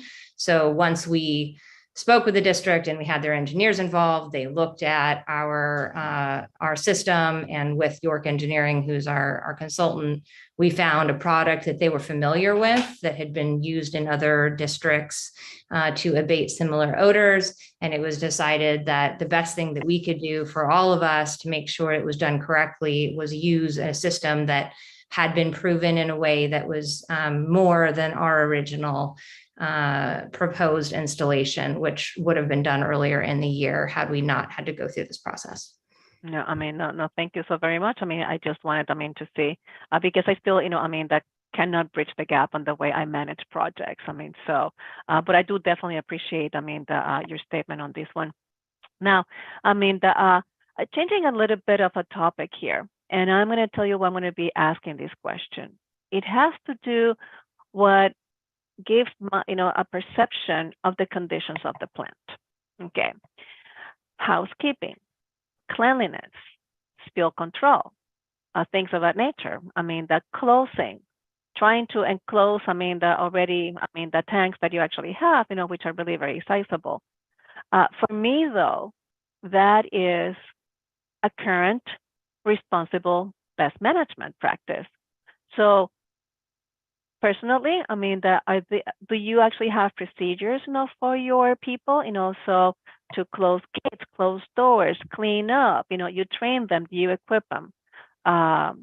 So, please describe to me then, that your, the processes, that on that element, not the biofuel, please, on that element, on your plant, that APCD feels as though this is a condition of the stipulated order agreement.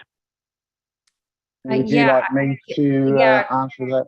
Sure. I'm going to point that over to Chris to answer. I would also just say that all of that information that you're asking for is all in the stipulated order, line by line, that I believe we went over in the presentation. But yes, go ahead, Chris. Yeah, the question is, do you have, something for us to verify, that these procedures, that maybe will carry you through the stipulated stipulated order, are going to be sustainable so that we actually do not have a repeat. So, Sure. Mr. White, could you please, state your name, for the record and indicate that you have been sworn in? Yes, my name is Chris White. I'm the Chief Operating Officer for Newleaf Biofuel. I have been sworn in. Madam Chair, in answer to that question, we have a wide range of housekeeping procedures and responses to spills and leaks and routine inspections that we carry out normally. Housekeeping has been, at least since I have been here, from March last year, a focus at the South Plant, is particularly in relation to spill cleanup and dealing with keeping vessels closed. All our tanks are fully enclosed inside. As Mary Mahoney from the APCD described, the only part of our process that was not enclosed was the screening process, and that was because of the need to be able to visually inspect and remove large items during the process. But we have since also put lids that we can lift up only when we need to over those pieces of equipment as well.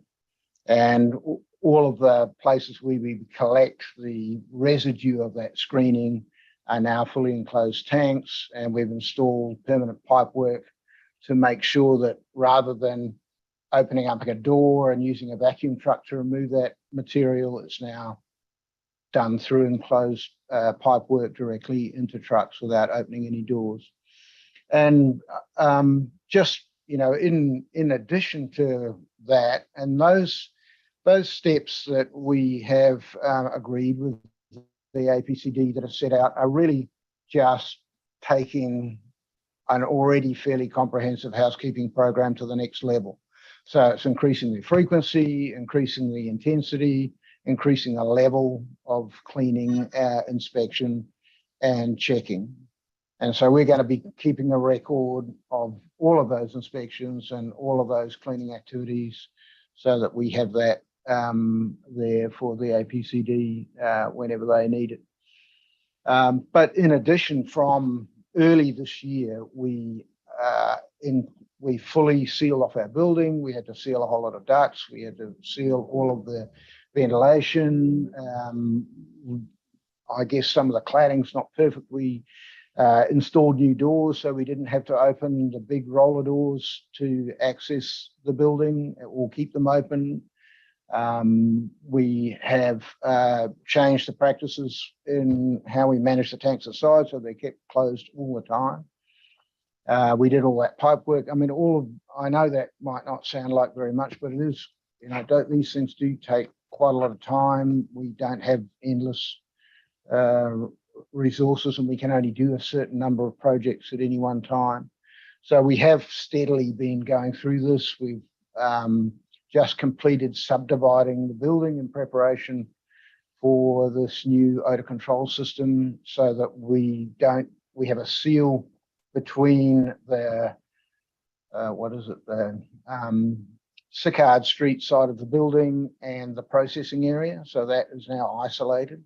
So odor can't migrate, or can migrate to a much lesser degree into that side of the building. And really what we've been focused on also is just preparing the building for the installation of this odor control system. So we have been doing physical things throughout this entire period to mitigate the release of odor. And anecdotally from the APCD, we had periods of some time when we had no complaints. Now, I think it might have been Vice Chair Schlick who mentioned the temperature effects. I think during that very hot period, we definitely had more issues with complaints, and probably more issues with odor. I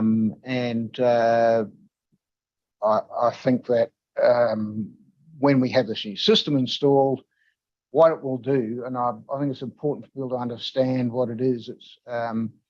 It's essentially a giant air filter. So it consists of two parts: a paper filter to remove any particulates, vapor, anything that can be trapped in a large filter, and then it's an activated charcoal filter. It's 64 square feet of paper filter, and then it's 2 tons of activated carbon. And activated carbon actually adsorbs the odor causing substances onto its surface and traps them in there so that they're not released. And what the fan enables us to do is to keep that whole building under slight negative pressure. So air can only go from the outside in and never from the inside out, unless it goes through the filter. So we feel like this is going to be a really comprehensive solution to the problem. We would love to have it installed now, but until we get the fan, it's a particular type of fan you need to move this amount of air and maintain a pressure drop, and you just can't buy them off the shelf. They have to be manufactured for your particular volume and pressure condition that you need. I mean, that's the date. We just had confirmed today that the arrival date for the fan is what we said, or the November 30th. Had it confirmed again this morning, and that all of the other parts are fabricated and ready to install. And that installation is going to start in the next 7 to 10 days. No, definitely, I do appreciate that. I mean, that one of my issues here is definitely that those practices need to be sustaining. It's not just the installation. I mean, that because as you may well know, I mean, that when you actually close the doors, you actually have, directional flow. I mean, and you actually leave the doors open, you have eddy currents, where the capture is going to be very inefficient. So you know where I'm going with that. I mean, the maintenance, yes. I mean, the O&M, operations and maintenance, is really very critical, I mean, for this actually to happen. I have 2 more questions. How many people does New Leaf Biofuel hire from the immediate vicinity that, for example, reside, in that community? And give me a percentage. I don't have. We have. I know that we have a couple of workers who live pretty much across the street, for part of their time. What others are in the vicinity, I couldn't honestly tell you off the top of my What head. about just the number of employees you employ? We currently have 56 employees. And I mean, the one more question, I mean, that because that was going to be my next question, but let's actually get to the impact, financial impact. I mean, if you were to be requested to shut down, I mean, that during critical weather conditions, in San Diego, what would the financial impact be to, I mean, the new leaf biofuel? Yeah, like Chris, daily rate. yeah. Or I think that's very difficult to calculate because, I mean, the oil doesn't stop flowing from where it flows. I think probably the financial and problematic impacts are going to be with our customers first before they come to us. When they'll, if it's a very short time, then the oil's still there. You can still go and pick it up. If we get to the point where we have to shut down biodiesel operations because we have no feedstock, that it is a very severe financial impact for us. For you and your customers, does that actually have to do, with reputation? I mean, the losses, I mean, per day, I mean, the furlough, what would that be? Yeah, I can get you guys that information if you're looking for it on a per day. We didn't complete that for now, but just from a higher level perspective, it has to do with, we have contracts, fulfillment contracts for the biodiesel. We have over 2,500 local restaurants counting on the cooking oil. We have an ongoing grant with the California Energy Commission that used taxpayer dollars to build the facility. We have to produce fuel for that contract.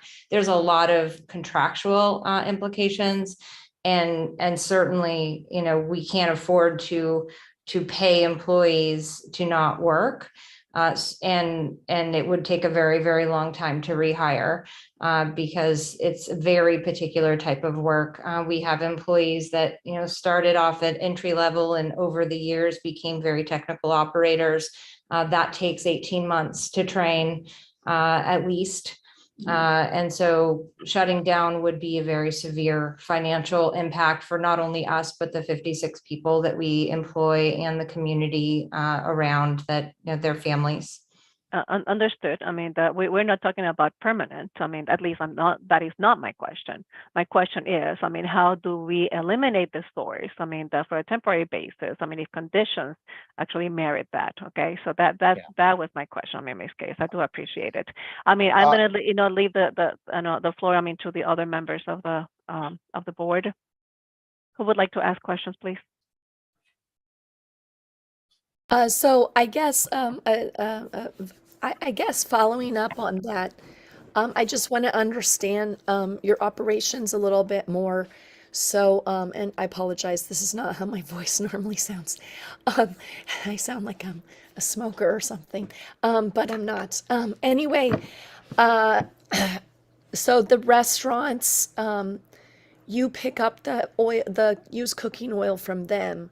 And if you had to suspend the processing, well, first of all, let me back up.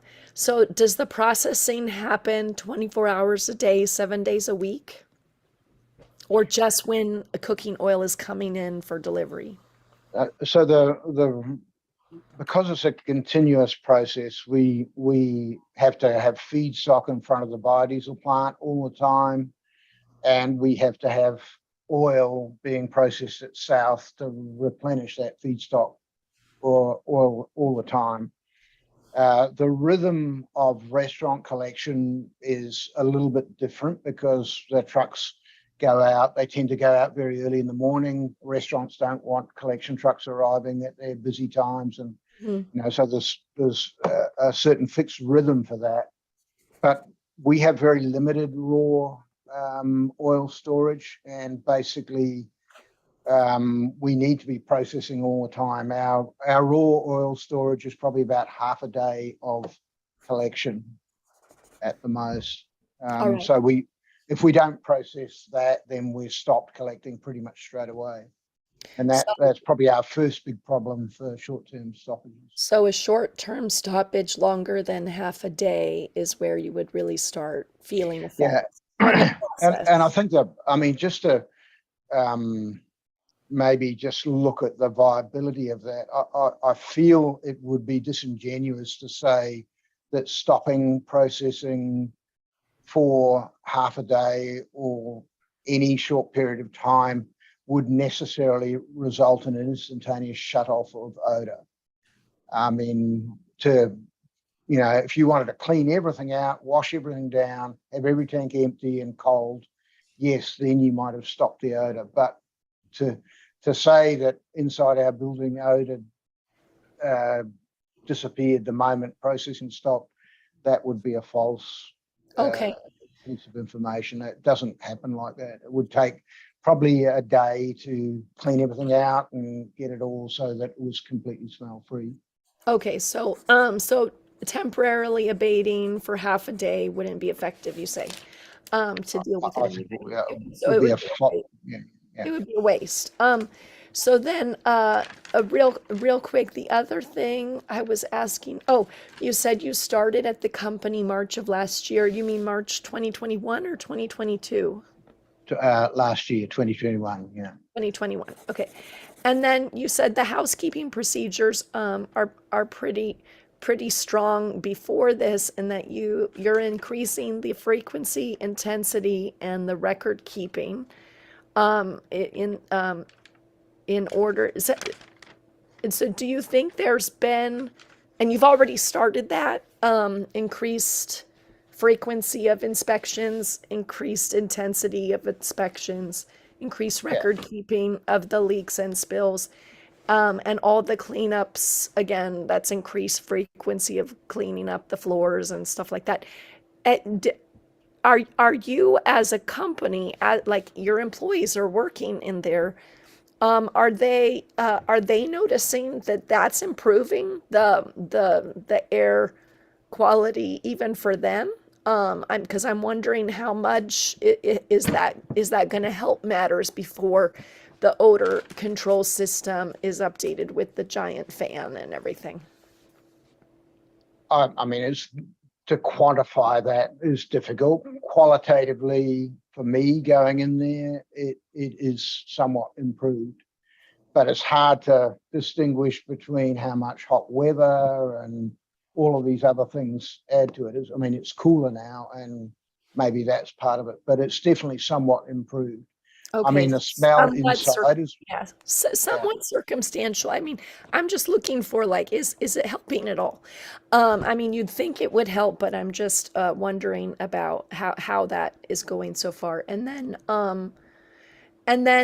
is there going to be an ongoing, like, you'll have plenty of extra filters and plenty of extra activating carbon, or some sort of plan on regular purchasing of the replacement materials that you need to keep it going once it's set up?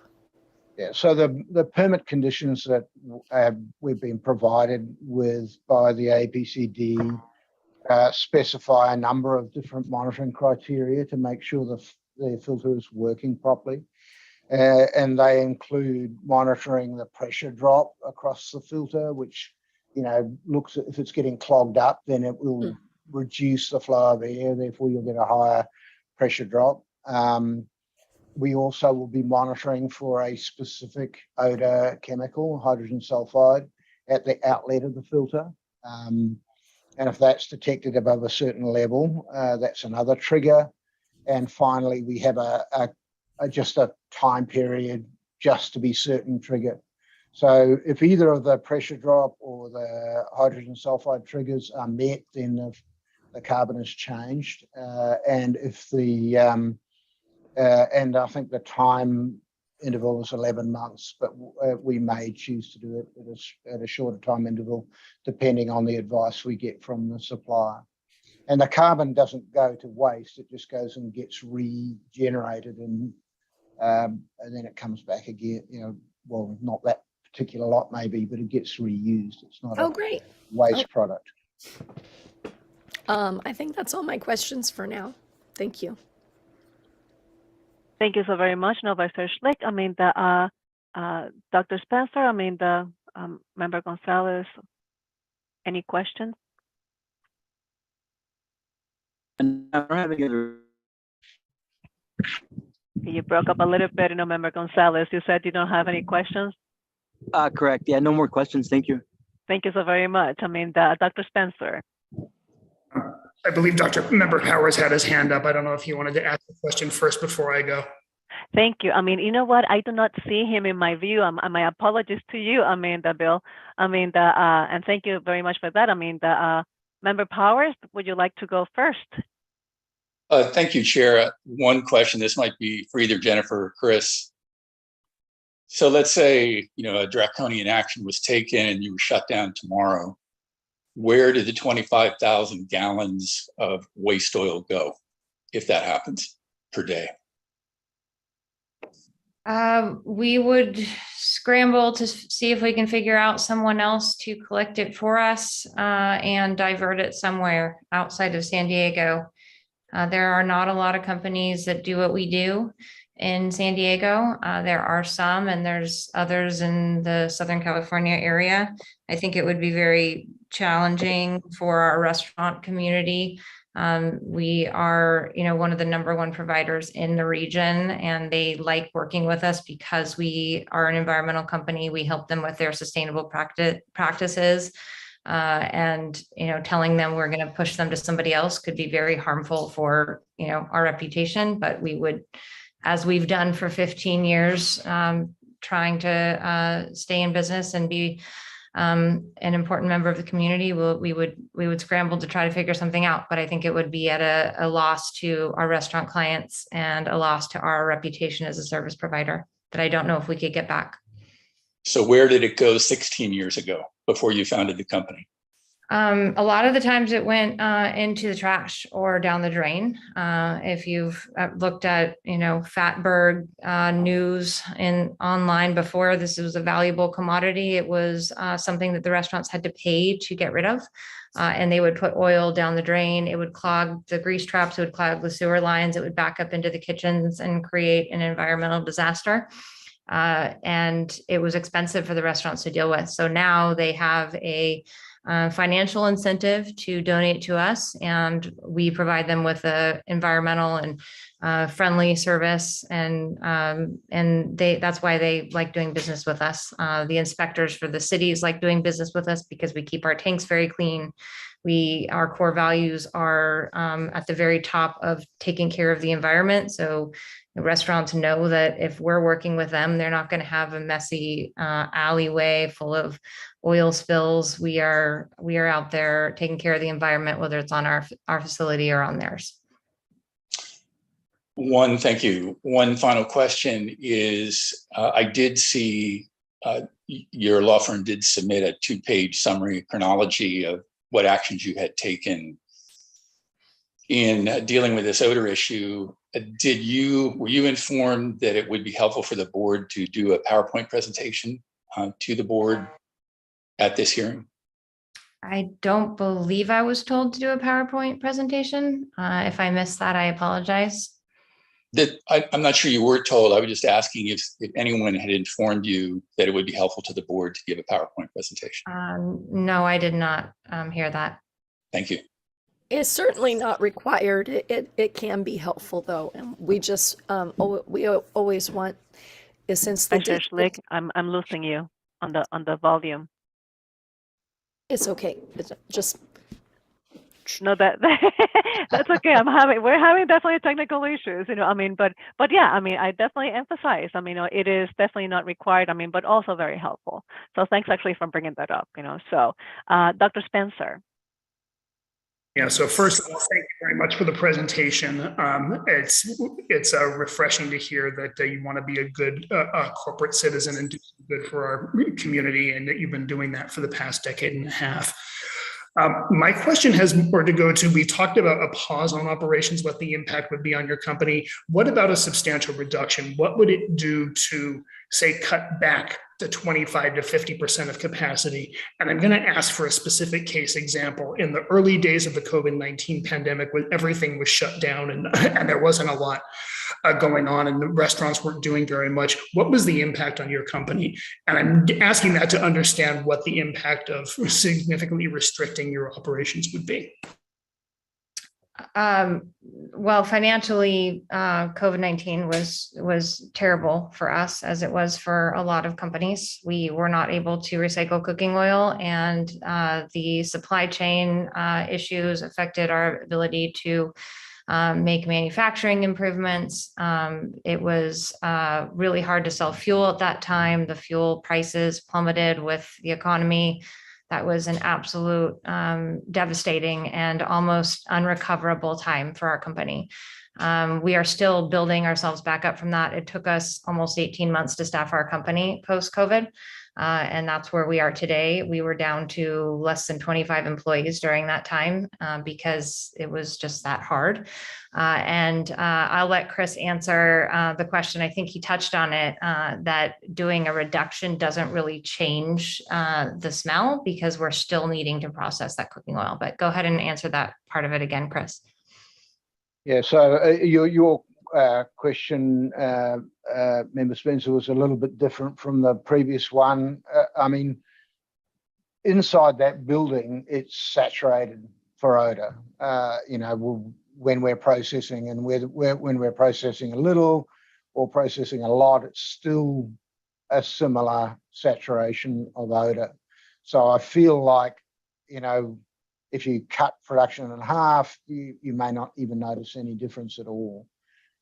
Because it's the odor being able to seep out of that building, which is not airtight, and it can't be because people have to work in there,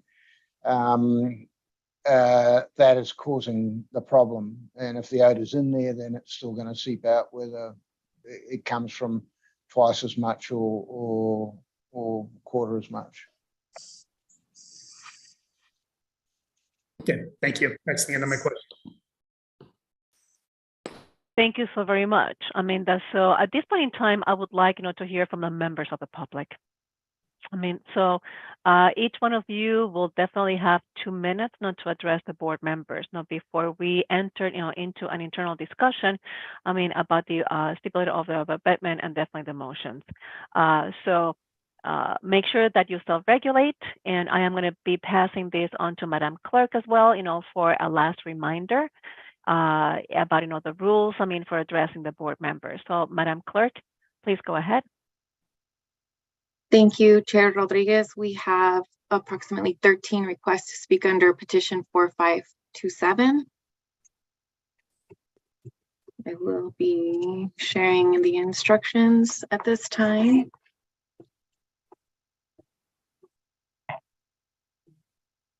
My apologies. No problem. I'm preparing to take notes. That's why I'm doing it here, moving here. Just to confirm, can you see the public testimony instructions? Yes, we can. Thank you, Madam Chair. Any members of the public that have requested to speak under petition 4527, please dial into the conference line now using the instructions provided to you. I will be calling speakers by the last 4 digits of their phone number. You will hear a notification that your call has been unmuted. At that time, you will need to press *6 to unmute your phone. Each caller will be asked to state their name for the audio record. You will have 2 minutes to address the board. Please self-regulate your time. I will ask that you conclude your comments when your time has ended. I would remind the speakers to mute their live stream before they begin speaking. At this time, we would like to call Maritza Garcia.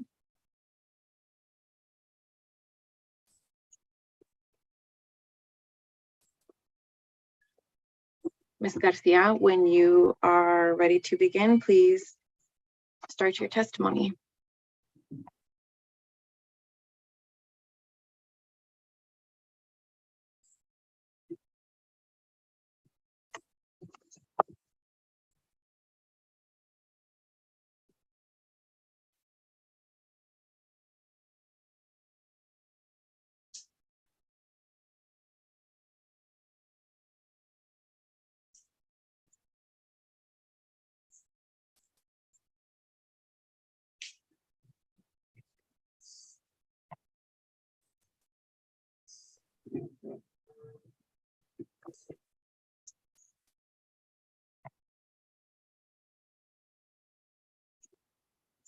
For the record and for clarification, this testimony will be provided via the video equipment labeled Environmental Health Coalition.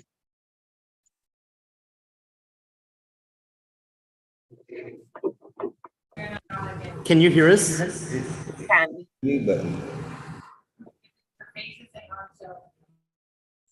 Yeah.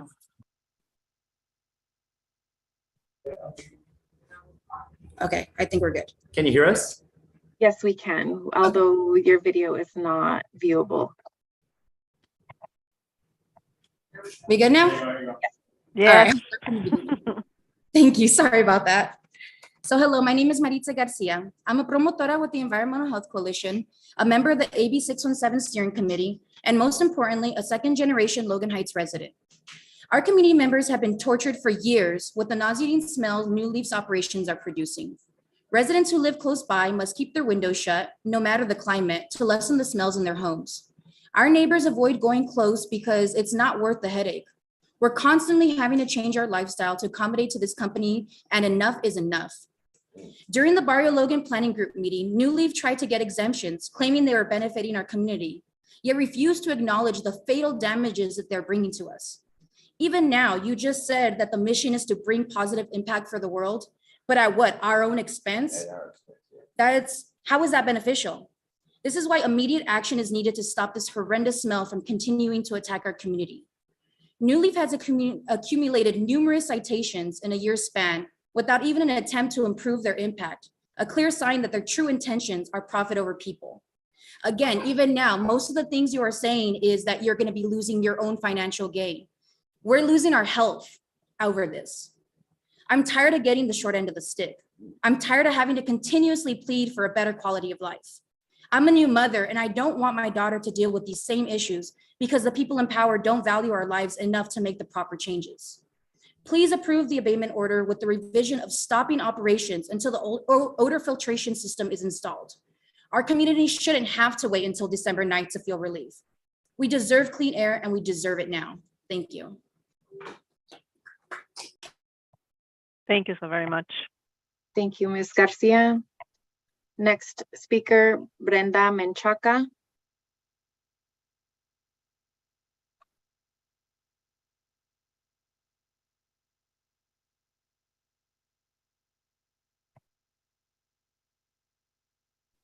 Can you all hear us?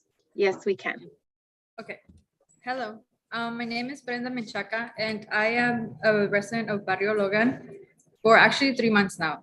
And let me tell you, the first thing I noticed from changing neighborhoods was that strong and very awful smell that we thought and my family was from our backyard.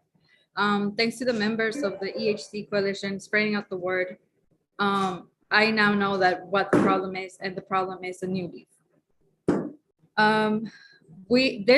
This company has caused our family and me, and I'm pretty sure everyone, even members that couldn't be here, to change the way they live, stay indoors, don't have family over. They're a lot of our senior neighbors that can't be here today. They can't see their grandkids.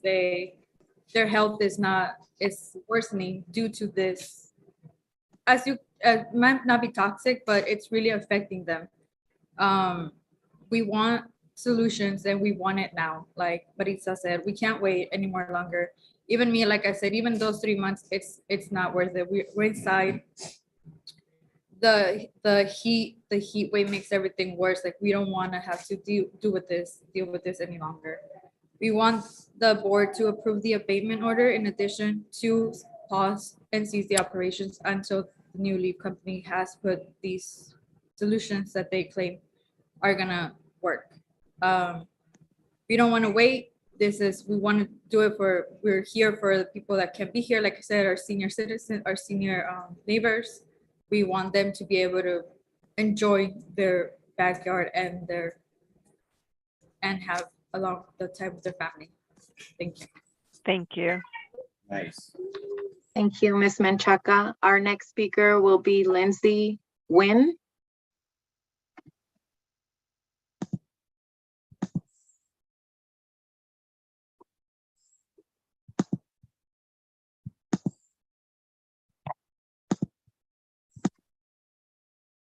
Hi. Hi, everybody. My name's Lindsay Nguyen, and I live on Sicard Street, not more than 100 yards from the south plant of the New Leaf biofuel operation. I'm a San Diego native and a small business owner who works from home, which means I spend long days directly affected by the chemical contaminants produced by New Leaf biofuel. As a business owner myself, I understand sometimes sacrifices are made as businesses grow. However, quality of life, our already at-risk environment, and the prosperity of a historic community should not be victim to New Leaf's continued violations. 2 years ago, I returned home after 13 years and proudly bought my first house. Despite the joys of buying a new home, I was returning to San Diego because of the unfortunate passing of my father and eldest brother, both who succumbed to genetic respiratory disorder, a gene I also carry. This means I watched my father essentially suffocate to death, his suffering often exacerbated by quality of air, smells, or even exhaust from trucks. Death in this manner, or the painful lack of life quality, is not a fate I would wish on my worst enemy. As an individual and as a community member, it obviously pains me to watch people gasp for air, change their lives, or be forced inside. All symptoms not of disease, but of pollutants carried through the air by our not so friendly neighbors, New Leaf Biofuel. New Leaf Biofuel's website states on the front page that global transformation starts with the local community. While New Leaf has stated that they are working with the city, this work has not provided any material change. With dozens of reported complaints in the last 2 years and no concerted effort to address this issue, it's clear that this local community is not a priority and transformation is not something they will do unless required by the APCD today. This pollution we experience daily is more than nuisance odor and has already had long-term negative effects on the mental and physical health of our children, elderly, and community as a whole. Furthermore, the housekeeping efforts and current due diligence of this odor has made absolutely no difference. So in that, I want to urge the hearing board to require that New Leaf Biofuel cease operation immediately until odor elimination systems are put into place. As for Ms. Case and the folks at New Leaf, I urge you to look inward. Please conclude your comments at this time. And not your Q4 earnings statements. Thank you. Thank you, Ms. Nguyen. Our next speaker will be Nancy Cruz.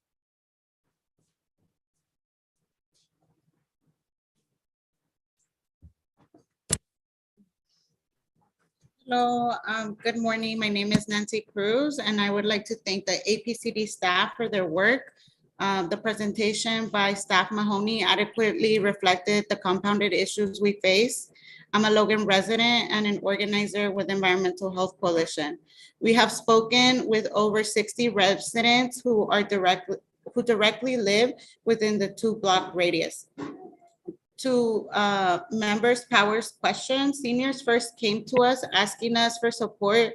They did not know who to complain to about the issues they had been experiencing for years and intensified in the last year. They came to us in October of 2021. We have been working with APCD on community outreach in the past. And so we moved to support the community members and they launched their complaints. Although APCD has only received 21 complaints since December 2021, I am here to express the issues of community members that we spoke to. Many community members shared they couldn't open their windows during the heat waves, as you heard from previous testimonies, and they survived by buying ice packs and fans to stay cool. This is unacceptable. Children are getting headaches, not eating, missing school because of stomach aches and nausea. This is unacceptable.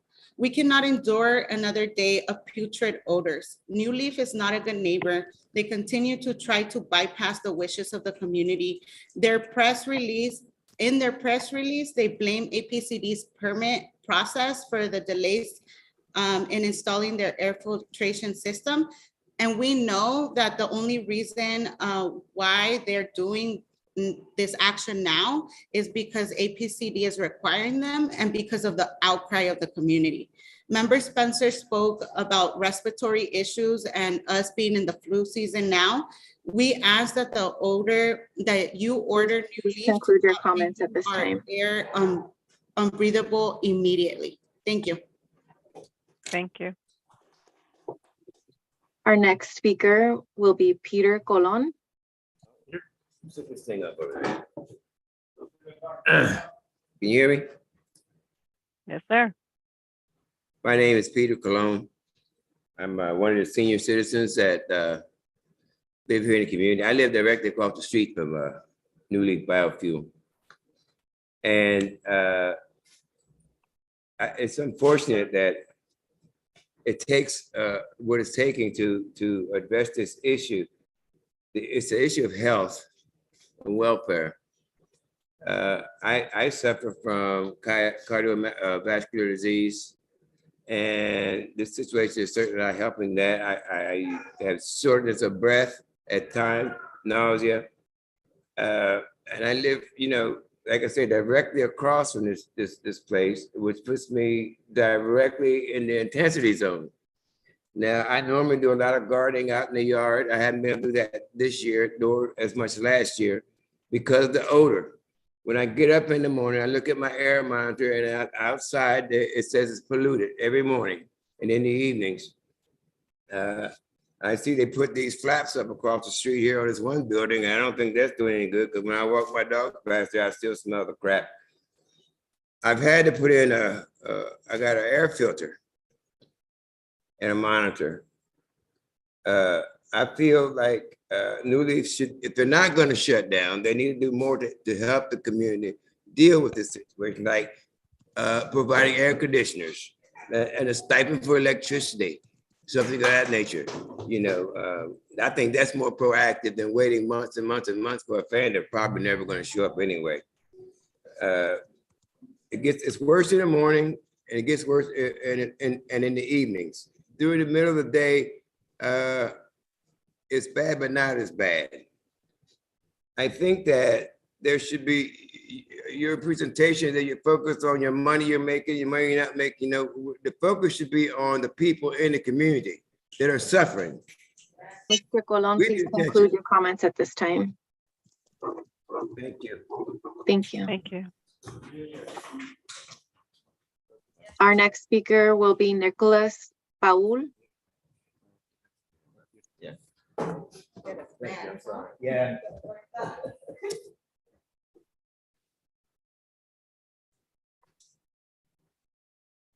Can you all hear me okay? Yes, we can. Good morning, hearing board members. My name is Nicolas Paul. I am the air quality advocate at the Environmental Health Coalition. I want to take a moment to recognize all the community members that have come and share their testimony with you all today. They've taken time out of work, out of raising families, out of other life obligations to be here to advocate for their neighborhood. And, I want to acknowledge the strength and power of all their testimonies. They color the enforcement history that APCD staff has presented to you all today. So we're here today because our community is sick and tired. And the hearing board has the ability to immediately pause the operation of New Leaf biofuel until the odor control system is installed. EHC and community members urge you all to take that action today. It's been over 10 months since APCD issued its first notice of violation of public nuisances in December of 2021. New Leaf has continuously talked about their desire to be a good neighbor in Barrio Logan, and yet have dragged their feet every step of the way in meaningfully addressing the odors in our community. Driving to our facility today in Barrio Logan, I smelt the odors out my car. After months of APCD reminders and notifications, New Leaf delayed submitting any kind of application to APCD for permits to install their odor control system. And they delayed for over 6 months. When New Leaf finally did submit an application in June of this year, it was incomplete. And after that, APCD again sent notifications and reminders of the need to address the odor issue and submit permits to install odor control systems, and New Leaf ignored any kind of responsibility to the community. Moving forward to the abatement drafting process, the delay in the installation deadline has been pushed back 3 times. Initially, the odor control system was scheduled to be implemented on November 1st. Then it was pushed back to November 30th. Please conclude your comments at this time. And then last to December 9th. We urge APCD hearing board to put an immediate stop on the New Leaf operation until the odor control system is installed. Thank you. Thank you. Thank you. Madam Chair, we will now go to our phone-in callers. Caller with phone number ending 1301-1301. Please unmute your phone at this time. by pressing *6.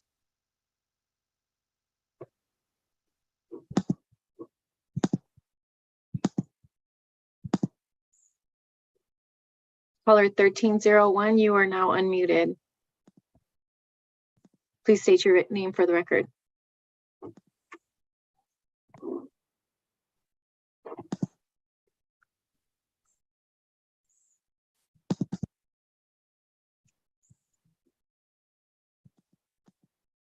Caller 1301. Can you hear me? Yes. Please state your name for the record. My name is Kishana Christopher. I was also on the Zoom, so I was confused. Ms. Christopher, will you like to provide your testimony? Yes. You can go ahead and provide your testimony at this time. New Leaf biofuels foul fetid odor travels and then hovers throughout my community and my home. My name is Kishana Christopher, and I am a woman, mother of 4, an educator, a homeowner, and I work and live in and around the communities impacted by the odors and fumes. I have experienced many troubling conditions linked to the fumes and odors. I have been startled by the intrusive odors while sleeping, moving about in my home, collecting my mail, taking out garbage, and tending to my garden. This disruption in my daily activities caused me to isolate myself and my children from the comforts of our outside world. These comforts include my son playing in the yard, my daughter laying in the sun with our dog, my attention to my garden, and enjoying time in and around my home with my children. I'm forced to shut all windows and doors to block the odors and fumes. I have to buy multiple indoor cooling devices to escape the intrusive odors and fumes. I don't have central air conditioning. I am prone to migraines, and the fumes and odors trigger pre-migraine and full-blown migraine symptoms. Migraine shut my activities down for several days. Any attempts in the air to mask the smell are also detective and intrusive to me. New Leaf biofuel has caused an escalation and prolonging to pre-existing medical matters for me and the rest of my community. Imagine the constant worries if the air you breathe today is actually poisoning you. We've suffered enough. I sometimes feel like I'm suffocating, nauseous due to the odors, and have eye problems caused by fumes. Smelling intrusive odors is also mind and mood altering. My community has been further underserved by the negative impact of New Leaf biofuels. You owe us a debt to this community, New Leaf. Not only do you need to comply to air quality standards, providing immediate relief to our residents. Ms. Christopher, please conclude your comments at this time. This is not the place for your pollution. The rewards do not outweigh what is ultimately more costly for residents. It's time for you to fall New Leaf. Thank you. Phone call and caller ending in 1419. Please press *6 to unmute your call at this time.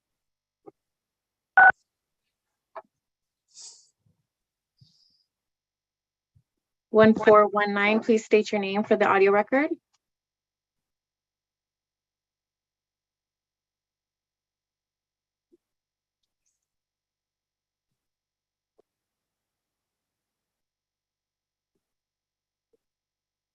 Caller with number ending in 1419. We can hear you.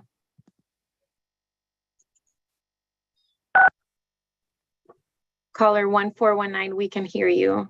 You may now begin your testimony.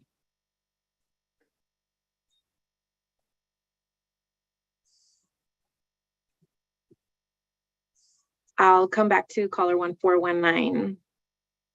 Next caller with phone number ending in 0811.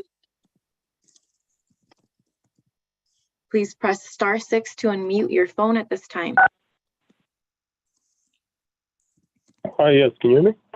Yes, we can. Please state your name for the audio record. Hi, my name is Ricardo Delgado, and I've lived in Barrio Logan for pretty much my entire life.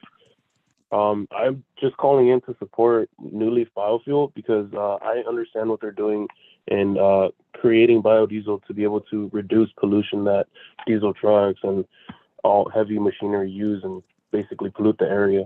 I also wanted to speak on the smells because a lot of people do forget that there's 2 recycling plants and also a Republic Services dump site literally down the block.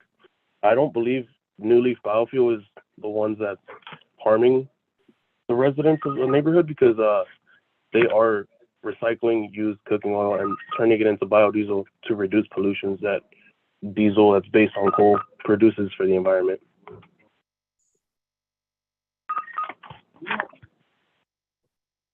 I ask that you guys let New Leaf Biofuel continue their operations and to minimize impacts on the neighborhood. Thank you. Thank you. Next caller will be phone number ending in 2287. Please press *6 to unmute your call at this time. Hello, can you Yes, we can. Can you hear me? Yes, please state your name for the record. Hi, my name is Pedro Palting, and I'm the plant manager of New Leaf Biofuels. Thank you for allowing me to speak. I've been the plant manager since March 30th, 2022. I came here because I believe in the company's mission to make a positive impact on the world by reducing the use of fossil fuels. And because the company offers its over 50 employees good paying jobs with solid benefits. What keeps me here are the people. I enjoy working with the folks who know that they are making a difference when they come to the facility. Not many people get to say that, but I do.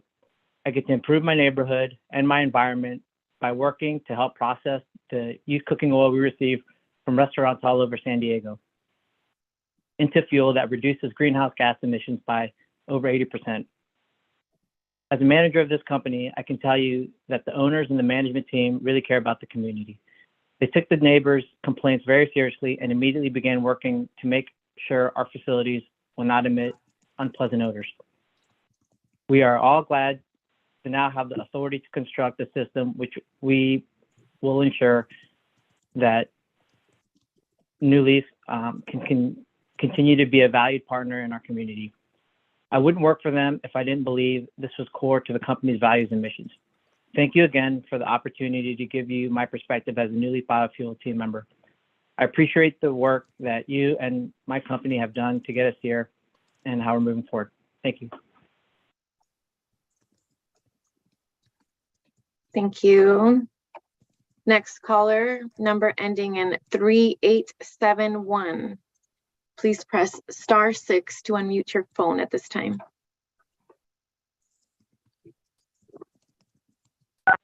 Hello, my name is Michael Esposito. Hello to the hearing board. I'm the owner of a restaurant here in San Diego, and I'm calling in to ask the hearing board to grant the stipulated order for New Leaf and allow them to continue to operate. The restaurant community here in San Diego relies on New Leaf to recycle our cooking oil in a safe and clean way. I've worked with them for years, and I know and trust that they'll do everything that they can to resolve the neighbors' complaints. When I first heard of New Leaf in 2010, it blew my mind that there was a company in San Diego employing San Diegans to help make a positive long-term impact on the environment. New Leaf is playing an important role in San Diego that I feel is worth supporting. Thank you.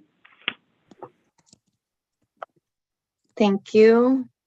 Next caller will be phone number ending in 5676. Please press *6 to unmute your call at this time.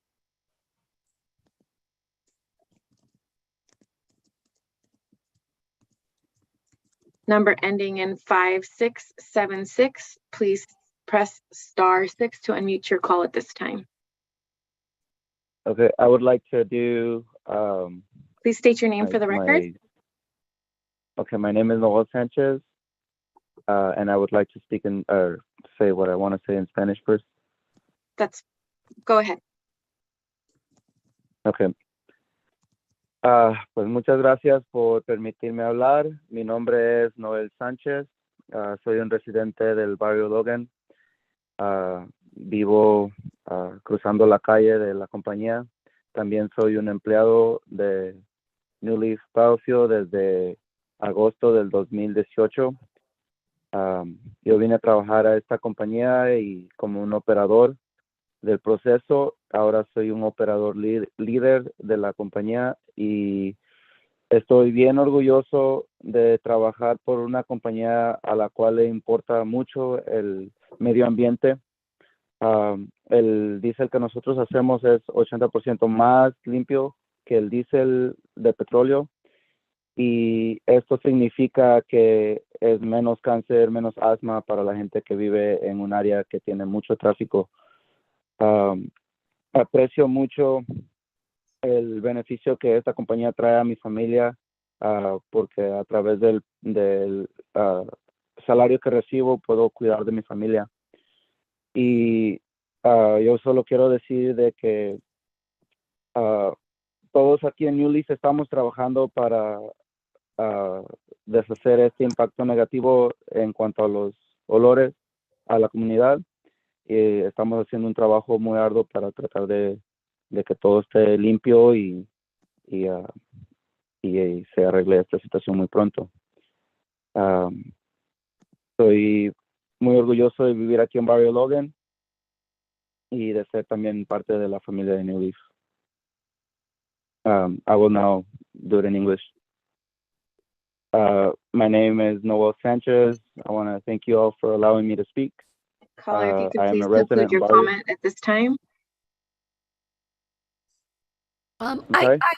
Clerk, I thought that they get 2 minutes in Spanish and 2 minutes in English. That is correct. I apologize. Or maybe an interpreter would give us their interpretation, but if he already has it written down to speak it in English, we may as well just let him. She was doing the interpreter simultaneously. Okay, so do I continue reading in English? Because we as the hearing board didn't hear it in English. We only heard the Spanish, which I Right. understood some of it, but Madam Vice Chair Schlick, you would have to be on the English channel. Under at the bottom of your Zoom screen, there are it should be like the second to the last or the last. It's interpretation could it be, and you would need to select English as the channel. English as a interpretation. That is correct. English as a channel. So while he was speaking, I was supposed to push that button because I didn't know that. You would use that button for the. Yes, we can. We have been able to hear you. You would have used that channel for the entirety of the meeting, and any testimony that was provided in Spanish would have been interpreted in English for you. I mean, but hold it, let's actually do something here. I mean, so as we're actually learning, the interpretation and all the buttons, I mean, that Zoom actually offers. I was, I think, the only person on the board, that could actually understand every single word, that Mr. Sanchez said. So it is definitely fair. I mean, that this testimony also be provided, I mean, in English, for the benefit of everybody else. So, I mean, that either from the interpreter or from Mr. Sanchez, I would like to hear this, I mean, your testimony in English. And again, it will be, I mean, that just the 2 minutes. So first of all, my question to the interpreter, can you do this, I mean, in English, ma'am? Yes or no?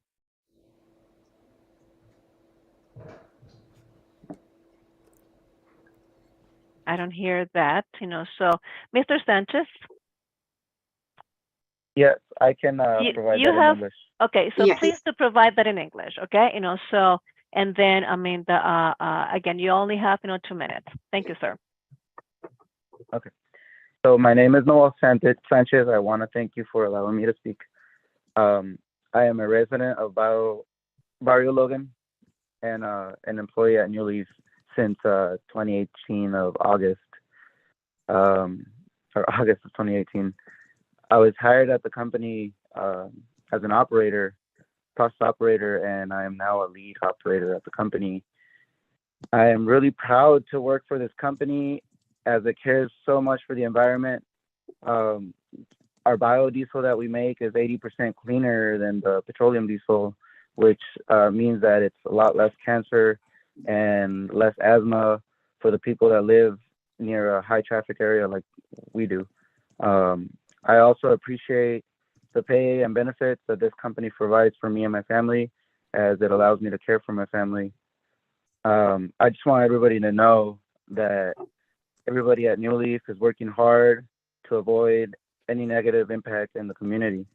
And I am proud to be a resident of this community and proud still to be an employee at New Leaf. So thank you all for your time. Thank you. We will return to caller with the last 4 digits, 1419. Please press *6 to unmute your call at this time. We can hear you. Yes, my name is Luis Olivares, and I would like to address the board in Spanish, if I can, please. Yes. Buenos días. Mi nombre es Luis Olivares. Agradezco la oportunidad de poder estar con ustedes. Yo empecé a trabajar para New Leaf Biofuel como operador desde el 2016. Una cosa que me gusta de mi trabajo en New Leaf es su propósito. Desde que esta compañía fue fundada, hemos convertido 30 millones de galones de aceite usado y convertido en biodiesel. Es como eliminar 68,000 carros de la carretera. También agradezco la oportunidad de poder proveer para mi familia. Yo comprendo por qué la comunidad del barrio Logan se queja del mal olor. Yo, con el equipo de trabajo que estamos dedicados para asegurar de usar el equipo de control para poder parar este problema. Queremos continuar a ayudar a reducir el problema de uso de diésel de petróleo en California y estamos cometidos a la región que llamamos nuestro hogar. Tenemos gente buena que estamos dedicados a nuestro trabajo y medio ambiente. Nuestra comunidad es el barrio Logan. Cuando regreso a mi casa con mi familia, estoy orgulloso de mi trabajo. Muchas gracias por su tiempo. Thank you for your time. You guys want me to do this in English also? I would request that. Caller, all right. Okay. Like I said earlier, my name is Luis Olivares, and I appreciate the opportunity to be here with you guys this morning. I joined New Leaf Biofuel as a plant operator in 2016. One thing I liked about my job as a New Leaf, the New Leaf Biofuel's purpose. So the company was founded, we made over 30 million gallons of cooking oil into biodiesel. That's like 68,000 cars taken from the road. I also appreciate the stable job that allows me to provide for my family. I understand why Barrio Logan neighbors are complaining about the smell. Me and my work team are committed to making sure that we use the new control equipment to stop this issue. We want to continue to help reduce petroleum diesel fuel usage in California, and we remain committed to the region we call home. We have good people who care about their work, the environment, and Barrio Logan. I'm proud to be a New Leaf Biofuel team member. Thank you for your time. Thank you. Madam Chair, there are 3 hands remaining. Before I call the last 3 speakers, I would like to ensure that the board is using the proper channel for interpretation. It would be on the bottom of your Zoom screen, listed interpretations, and you would just select the English channel and you would hear the interpretation simultaneously in English. Appreciate that, Madam Clerk. And for the remainders, of those individuals who are going to be providing testimony, if you can't do this in English, you will actually do this in English, and then everybody else will switch to Spanish. So select that Spanish button. Okay. So that's so the reference here. That's why we actually have interpreters, not to ensure though that we are timely. So per person, if you choose to do it in Spanish, that's all you get, 2 minutes. and then no, we actually have to change. So again, just an advice, I mean, for the people who remain, I mean, that's so if you choose to do it in Spanish, then we would actually change, I mean, the channel to English. Otherwise, you at least only you're going to have, you know, two minutes. So I mean, the Madam Clerk, please proceed. The next caller is listed as Julie Corrales. Please unmute your phone or unmute your device at this time and state your name for the record. Hello, board members. My name is Julie Corrales. I am a Barrio Logan resident, a community activist, an organizer. I also work for the Environmental Health Coalition. I am the chair of the Barrio Logan Planning Group Board, even though I'm here speaking my own words and opinions today. I'm asking you to please approve the abatement order and to require New Leaf to cease operations. I understand that it's not New Leaf's fault that they set up shop in Barrio Logan. It's actually historical racist land use policies that allowed for them to set up so close to residences. However, as they mentioned, they've been here 15 years and they should know by now the horrific conditions that my community endures and the decades-long fight that we have waged against environmental racism. And in fact, they have now been educated and they continue to put forward their disingenuous narrative. It's very disheartening to hear employees who are local residents claim that New Leaf betters their neighborhood when in fact they bring additional diesel emissions into their neighborhood. They bring more trucks. Even though they are not fully diesel, they're still emitting diesel in a highly polluted community. And during the community plan update hearings that recently happened, they wanted exceptions to their footprints. They wanted to increase their footprint by blocks in an area that was being zoned residential. They are currently they've purchased homes and converted them into industrial use during a housing crisis. They're increasing even further the pollution in the community, and I don't see how that's being a good neighbor. Environmental racism is when Black and Brown communities are made to bear the brunt of industry, all the health impacts, the shorter lives, and the nauseating odors, while wealthier and whiter communities feel no impacts at all. While New Leaf provides an overall benefit to the larger region environmentally, once again, it is on the backs of people of color. New Leaf staff, Jennifer Case, the folks on the call today are on site every day. They understand that odor. They know what it's like, but they can close their office doors and run their AC. They can go home at the end of the day. My neighbors cannot. And that is environmental racism. That isn't just. Ms. Morales, please conclude your comments today. Thank you. Despite what they've implied here today, the community knows that New Leaf does not care about us. They care about profits. Please approve the abatement order. Thank you. Our next speaker is listed as Concepcion Ramirez. Please press *6 from your device to unmute yourself and state your name for the record.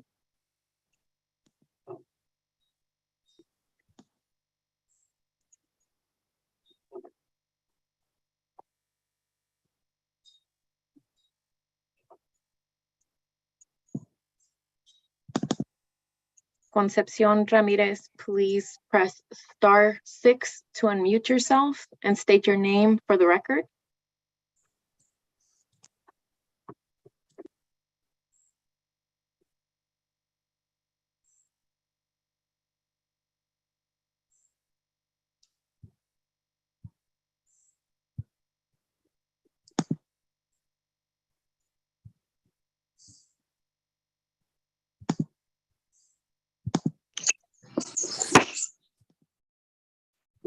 We can hear you now. Please state your name for the audio record and proceed.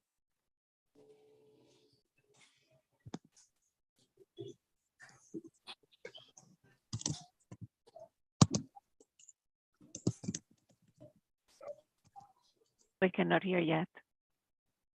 Ms. Ramirez, you are unmuted.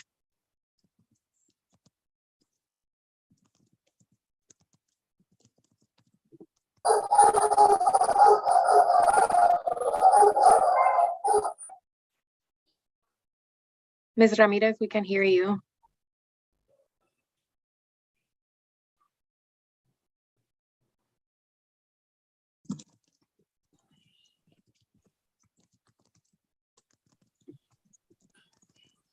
Ms. Ramirez, would you like to concede your time?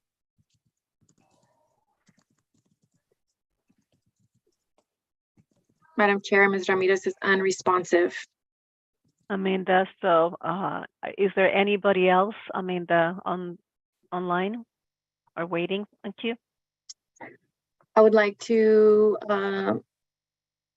make the final call for any members of the public that would like to address the board on this item today. Press *9 if you are calling from an audio device, or the raise hand feature at the bottom of your Zoom screen.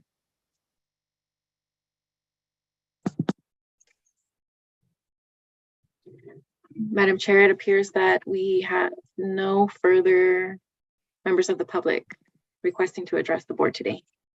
Well, thank you very much, Madam Clerk, and particularly the members, of the public who came to provide testimony today.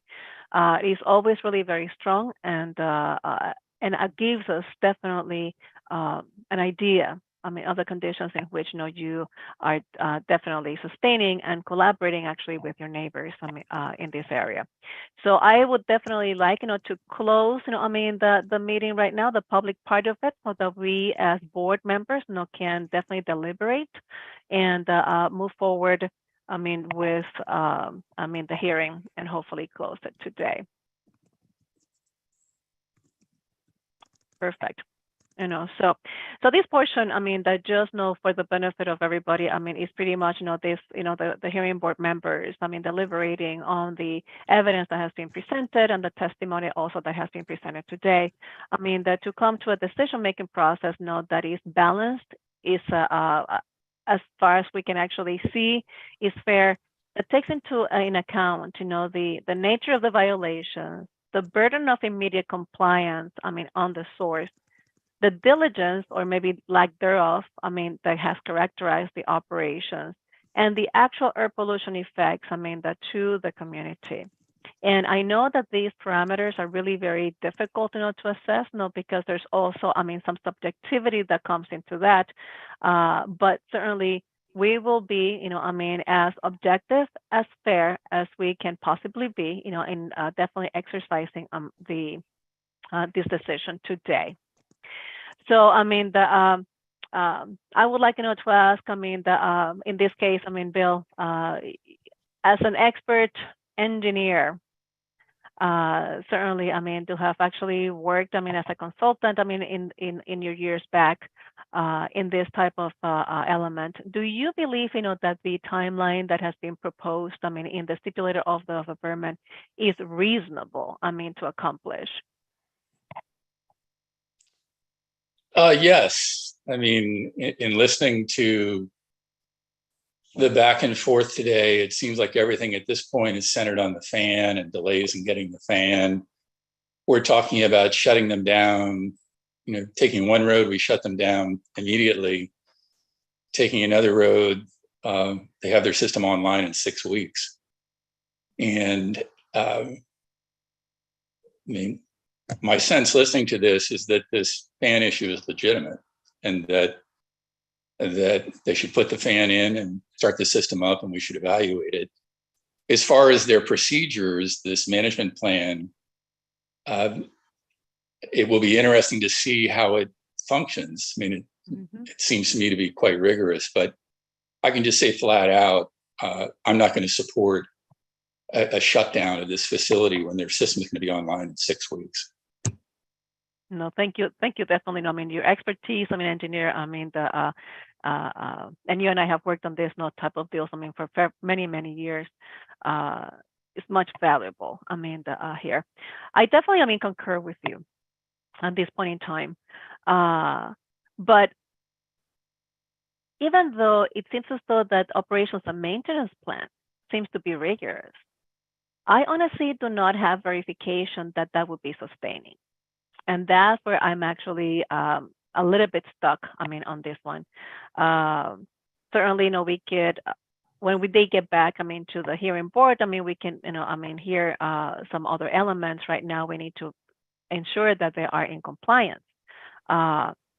So, yeah, so that's where I'm at on this one. Certainly, we also need to, take a look at, the curtailment of operations, because, that I can only imagine that how difficult, this actually could be, to the residents, of Barrio Logan, particularly should we actually get hit again with another heat wave. Take that for an accent. So, yeah, Dr. Spencer, Vice Chair Schlick, thoughts, please? Yeah, so I'll go first. I think that the members of the public have really shown that they've been negatively impacted by this, and they've been negatively impacted by this for a while. And while I understand the greater good that New Leaf Biofuel is trying to accomplish, a lot of it is we're asking the residents to put up with a negative health consequence at best, or forcing them to put up with it at worst. And I really am concerned about this getting kicked down the road even further. And then we end up in this even more prolonged cycle of residents of the area having negative health effects from it. That's the main thing that gives me pause. On the other hand, I recognize that it's 6 weeks. I would much rather put up with something for 6 weeks to get a long-term gain, but then we'd be asking the residents to be doing it. I'm not the one bearing the brunt, but have to think about their concerns in terms of voting. So I think that finding a way to put some restrictions on it, if a total shutdown isn't possible, is probably going to be the best way to go here. Thank you, Dr. Spencer. Vice Chair Schlick?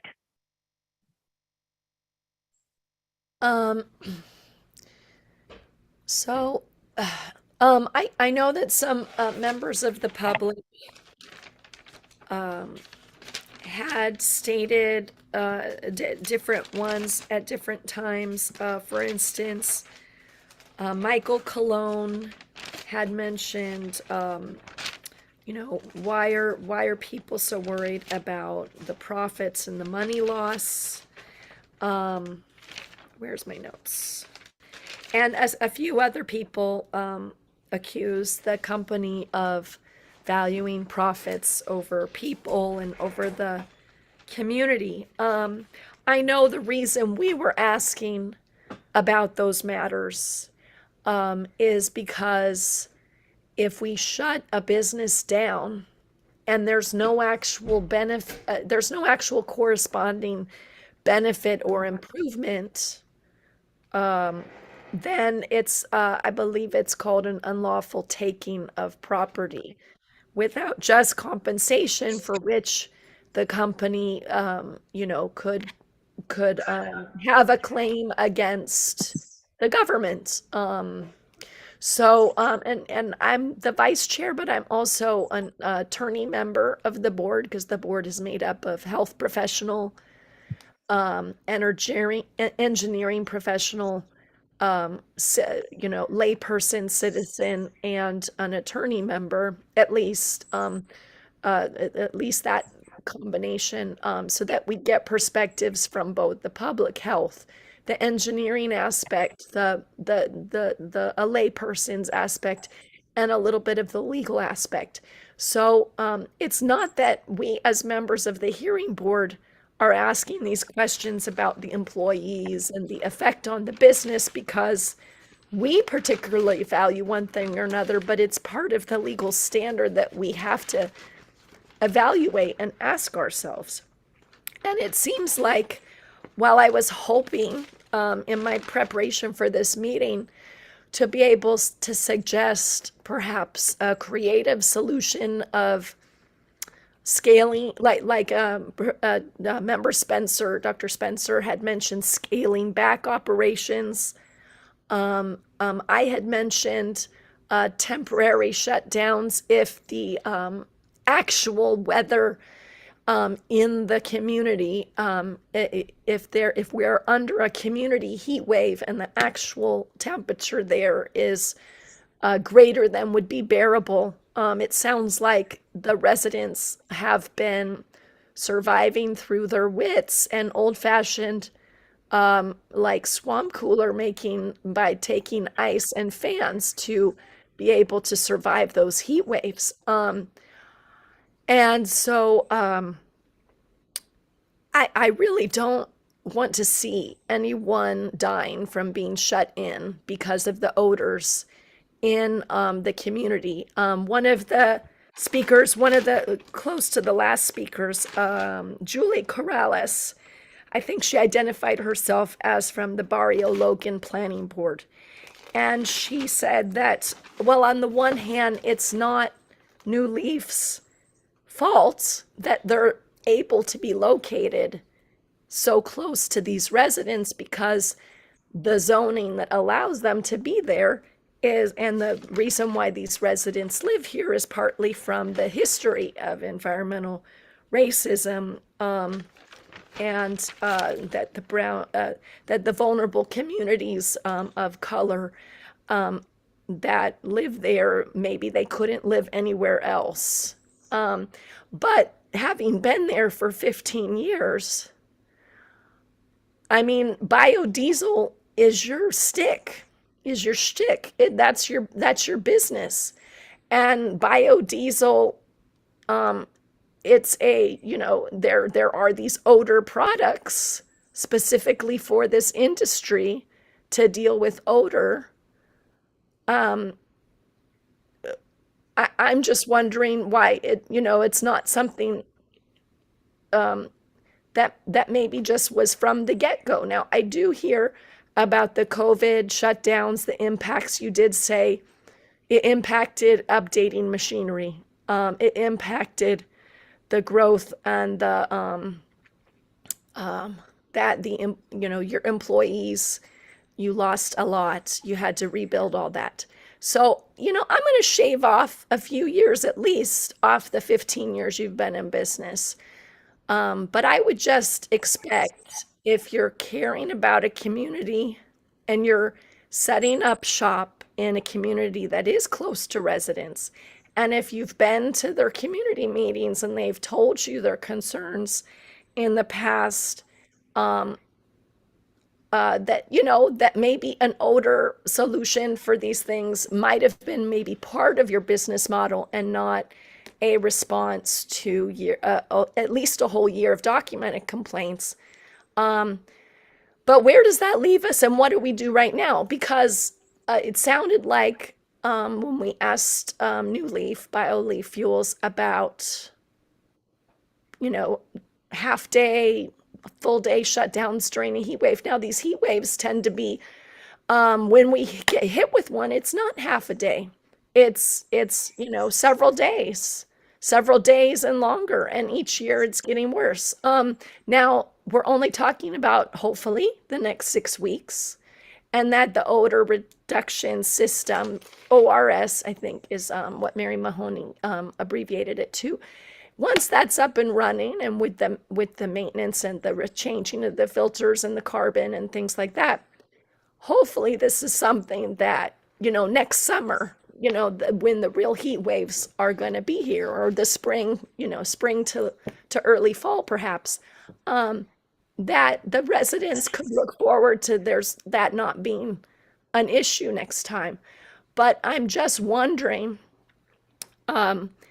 if the parties here today, the district and New Leaf Biofuels, would accept a voluntary amendment, a friendly amendment, so to speak, that instead of, the hearing board has been asked to replace your stipulated abatement order with a full shutdown by many members of the public and community that live and breathe and work and suffer from the putrescible smell of the food waste related to the screening out of the oil, the collected oil. That it also is not something we would want to do lightly, shut down a business for 6 weeks. So I don't really think that is viable, but I'm just really concerned if we are hit again, and sometimes we are in the fall with the Santa Ana wind conditions, as we know,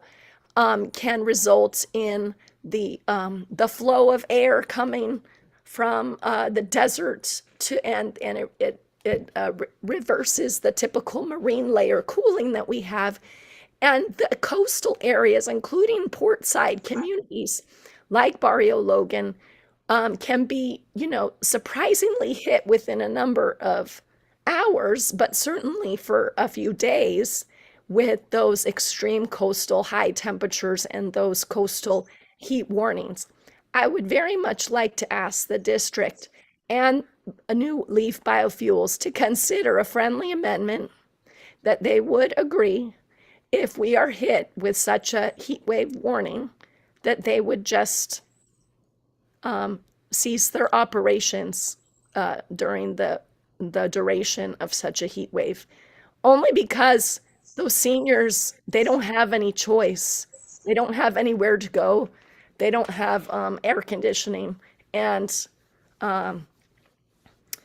or if you're going to pay for the ice for them to have in their rooms, I don't know, but I don't want anyone to die from heat related illness. And while that's not toxic, it's not a toxic air pollution. Not being able to go outside because of volatile organic compounds seems, that are. I think you get my point. So that's my thoughts. Thank you so much. No, I do appreciate that, because definitely, if we actually go, by, an official declaration of a heat wave, at least, the quality of life, is not decreased in such way, that, again, other aspects, of their life actually could be affected, in a more intense, or permanent matter.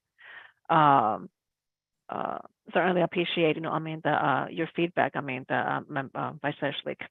Member Gonzalez, I know that you spoke, and heard, that your views before. Ma'am, I go on with engineers behind, so that would be my. Member Gonzalez, you're breaking up a little bit, on your transmission here. Yeah, no, can you hear me? Much better, much better. Okay, yeah. So I was saying I go along with the engineers' reasoning at this point, so I wouldn't have any other comment. Well, thank you so very much. On this one, so I believe that definitely, we actually have, heard, everything that is in front of us. The stipulated order of abatement, is really very strong. However, there is a proposal on the floor, as I see, from Vice Chair Schlick, which, by the way, I do, support as well. That if there is a declaration of a heat wave, by, again, official declaration of heat wave, by, the weather, oh my goodness, I cannot actually say that in English now, take it in Spanish, then, you would, be willing, New Leaf, would be willing to cease operations. Could I please, hear from either Mary Mahoney and the biodiesel facility representative, please? Mr. White, I believe. Yeah, here, thank you, Ville-Marie. I see that Emily is on camera, or was on camera, Helms, and I think she can speak to Vice Chair Schlick's questions about what the board, might be able to change with the stipulated abatement order today. But the board has brought up good suggestions, and they sound, reasonable to me. I see that we do have some more of our senior management from the air pollution district on today. So if they have any thoughts on, agreeing with a shutdown, if there should be a heat wave, they can certainly chime in as well. This is William Jackson. Unfortunately, due to technical difficulties, I haven't been sworn in. If we can take care of that. Yeah, Madam Clerk, could you please? Thank you, Mr. Jacks. Will you please raise your right hand for the swearing in? Do you solemnly swear that the testimony you give in the matter before this hearing board is the truth, the whole truth, and nothing but the truth? I do. Thank you. So yeah, definitely would like to hear council's take on this first. And if she doesn't cover it, I'd like to respond as well. If Emily was chiming in, if not, I can go ahead. Hi. So I believe the proposal is to limit operations during a heat wave. Is that correct? Yes. Once, the meteorological, the center actually declares a heat wave. So, we would actually go, science-based on heat wave as a curtailment. As long as we have a definition, defined as, by county health officials or something like that, it seems viable. I would definitely want to open it up to discussion among the parties to see if they have any concerns. It's a different type of condition that I haven't seen yet, but it doesn't seem problematic as long as we have a good measure for it. Yeah, and it has to be very objective and it has to be science-based, so yeah, I agree with that. So I will definitely allow, the both parties, APCD and the biofuel company certainly to speak about, that new condition to the order of abatement, please. From the district's point of view, I agree, it would have to be well-defined, but beyond that, we do not oppose that. Okay.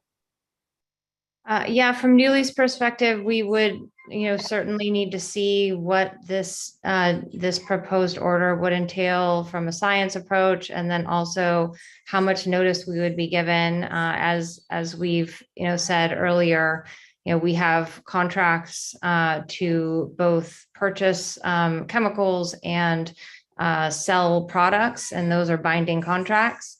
If we are ordered within 24 hours to shut down, it's severely impactful for all those contracts, not to mention the reputation with restaurants and our chemical suppliers and our fuel customers. So we'd like to see what this actually looks like in writing and have some time to digest and speak with everyone on our team internally and get back to you. If it has to be decided right now, it would make me very nervous to say yes, but we will, we want to do what's necessary to keep our company operating while we're waiting for this order abatement or this order, all of the equipment to come in and get installed. So we're willing to look at it. We just need a little bit of time to evaluate how would we respond. That definitely appreciate your feedback. Ms. Case, and just looking, because I was actually doing this homework last night. The predictions, are much more accurate 5 days out, and it's very seldom, that they would actually have something that is overnight.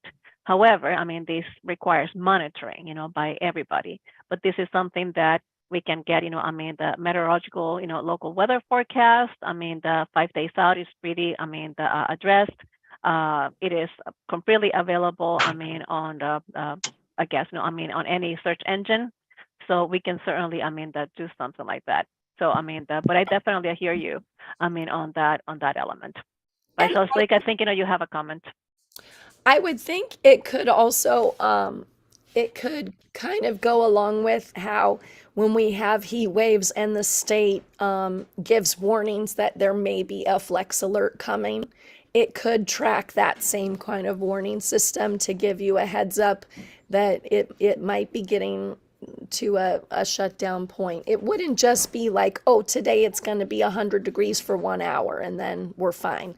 We're talking about when the county declares a heat wave, a heat alert, health alert, and the county of San Diego, decides to open their cooling centers and, everything that goes along with it. We would just be tracking that same system that's already in place for heat-related illness. And again, the thing that I offered as a secondary alternative would be, how many residents are in then that senior center that have to shut themselves in during a heat wave? Could New Leaf provide, a sack of ice to every resident for every day of the heat wave? That might be a lot less money lost than shutting down operations. I'm just really trying to be creative here. But ice actually melts rather quickly. And then you actually have capacity. So the logistics. Well, that's of what that, they're doing right now. That's what they're doing right now. If I might jump but in. again, hold it here. Go ahead, Emily, please. Oh, I am not familiar with any authority that would allow the board to require a private company to pay for something. If the parties want to suggest authority for that, we'd entertain it, but we would advise against it unless we have specific authority on hand. Yes, And thank you so very much. that's why I'm creatively suggesting it as a creative idea that they agree to, that we're not ordering, but that we're trying to mitigate in the 6 weeks between now and the time when the fan goes in, some ideas to address the residents' concern. But the ICE idea is not necessarily something that we would order. It's something that maybe they could take on as a showing of goodwill to rebuild their reputation in the area. And that would also, just allow also the public health and safety issues of their odor causing people to be inside. It said that it's offered as a friendly suggestion. The shutting down part is more something we could order, but that's more huge and would be more causing effects to their model, reputation, and could be considered a taking. May I, Madam Chair, just offer a slight little bit of colour? I mean, if we were to shut down in a heat wave, I mean, we would stop processing, and normally we would have some reasonable volume of materials still left in our tanks. And while it is likely that if we cooled those tanks down and didn't process, that the odor would be less, we can't necessarily guarantee, especially in a heat wave condition, that we would eliminate the odor by not operating. I just wanted to make that clear, so that's not a misunderstanding of what impact or what result would. I would hate for us to shut down the residents and say, oh, that was just all a waste of time, it didn't make any difference. No, I definitely, appreciate that, Mr. White, because certainly what you actually have is we're focusing, on one element, but we are missing, I think I am missing, shall we say, the process flow, okay, so is your operational flow. And honestly, the impact on something like that, would be really very detrimental to you. And again, I understand, that your reputation, I understand, your contracts, don't get me wrong, but then again, have we actually impacted via minimization, the potential odor problem? And I believe, because the majority, of the nasal receptors, on the level of acuity for smell reception is going to be 100 to 1,000 times less, than anything that could be toxic. I think, that at this point in time, I'm looking at my notes, by the way, you see me actually just looking at my notes. I think it's going to be very minimal. I hear you out on this one. Thank you so very much. I'm sorry, I think I interrupted somebody. Yeah, can I ask a question really quick? Do we actually have detailed information from the district that shows, complaints corresponding with heat waves?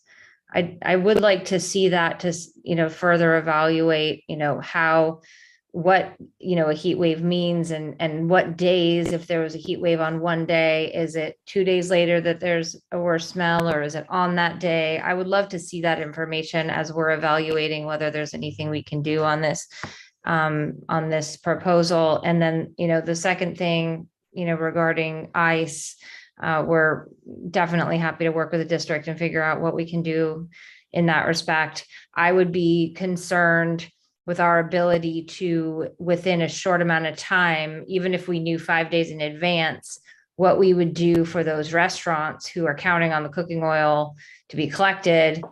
They would be backed up and have nowhere to put their oil. It would take us, a long time to get other contractors to come in and get that oil. So it would also impact the restaurants in a very short order. So we would have to really think through these things so that we had a contingency plan if we're required to shut down, how we would collect that oil or who would collect the oil if we cannot during that short period of time, because that is something that I know is not the subject of this hearing, but there's other environmental divisions of the county who really care about oil overflowing and the restaurants holding oil in open pots, which is what happens if we're unable to collect. Yeah, but just to let you know, ma'am, the requirements for us today is air impact.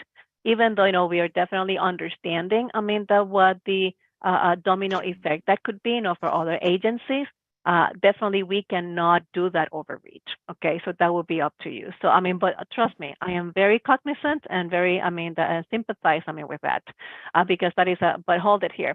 Let me actually get back, to the matter at hand. I'm looking at, all the elements here. So I believe, that part of this proposal is that you're going to be back as well, both, the district and, your company are going to be back on the 11th of November, thereabout, for a follow-up. Is that I think the 10th. It would be the 10th. Thank you. That's correct. And both the district and respondent have agreed to update the board at a meeting in March of 2023 after the ORS. So, I would like to make a motion. My motion is the following. Based on good cause, and the need to definitely implement engineering controls, to eliminate the impact, to the residents, in Barrio Logan, from this process, we need to, approve, the stipulated order of abatement on the as written. So I'll withdraw my friendly amendment. I leave it on the record as a suggestion, and maybe we would reconsider it when we meet on the 11th. I'm sorry, the 10th. I was saying the 10th. I know. Just focus on the 11th.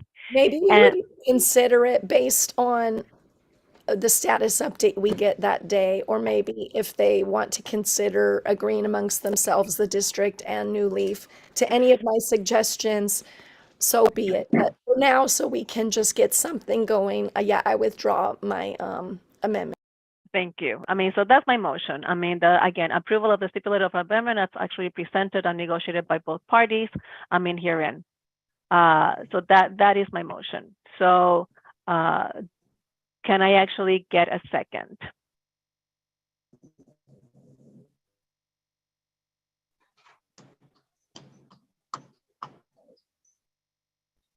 There's no second. So we actually have a different motion then.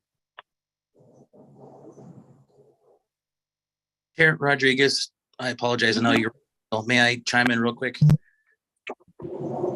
Want to remind that November 10th, we will be providing an update of the status of the interim method. I just wasn't sure if that was stated clearly. Just wanted to inform both respondent and the district will be discussing and giving an update at that time. Correct. But the thing is that, I'm trying to, that just vote on this and then enter for the record an administrative condition. Thank you. So thank you. So again, the motion is, approve, the stipulated order of abatement as it is presented and has been negotiated by both parties. That is my motion. And then we can actually go into the request for administrative, elements on your report on the 10th. Now, if I recall, sorry. I would just, if the motion, Chair, is to accept the abatement order that was negotiated between the district and New Leaf Biodiesel, I would second that. Thank you. Yes, the stipulation as it is written. Yes, no revisions to that. So I guess now that Mia, you get a motion and you actually get a second. Could you please call the roll? Madam Chair, I would just like to clarify that the noticing for the November 10th meeting has passed and expired. Therefore, the next available scheduled hearing board where the update would be able to come forward would be in December. Okay, so we would actually need, we only meet once. The other aspect here, Mia, would be, can we actually have an additional meeting? in November? Madam Chair, I would defer to council for that question. Yes, a special meeting could be noticed and held. Perfect. Anybody against a special, that meeting? It has to be definitely before, Thanksgiving. I have no objection. It seems like a pretty important matter to keep track of. No objection. No objection on an additional meeting here. Perfect. Mr. Gonzalez? All my No tabs are objection from me, ma'am, no. Thank you, sir. So again, going back, could you please call the roll so we can actually continue with the administrative request? Madam Chair, I apologize. Would you please define the date or confirm the date for the November special meeting prior to calling of the roll? Okay, that will be the when is Thanksgiving? So if it's the 10th, the 17th.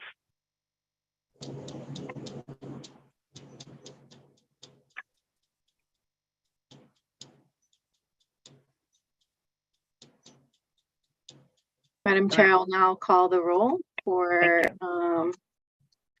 the motion on the floor, which will include an addition of a special meeting for November 17th to hear the update of this abatement order. Member Gonzalez? Aye. Member Powers? Aye. Member Spencer? Vice Chair Schlick? Aye. Chair Rodriguez? Aye. Madam Chair, that item passes with all members present voting aye. Perfect. Thank you so very much. Then my request on for the 17th would be that the report from both parties include not only the status update, but the feasibility of how it is that New Leaf could actually collaborate and cooperate. With abatement. Of heat impacts. To the impacts. To the community. That's it.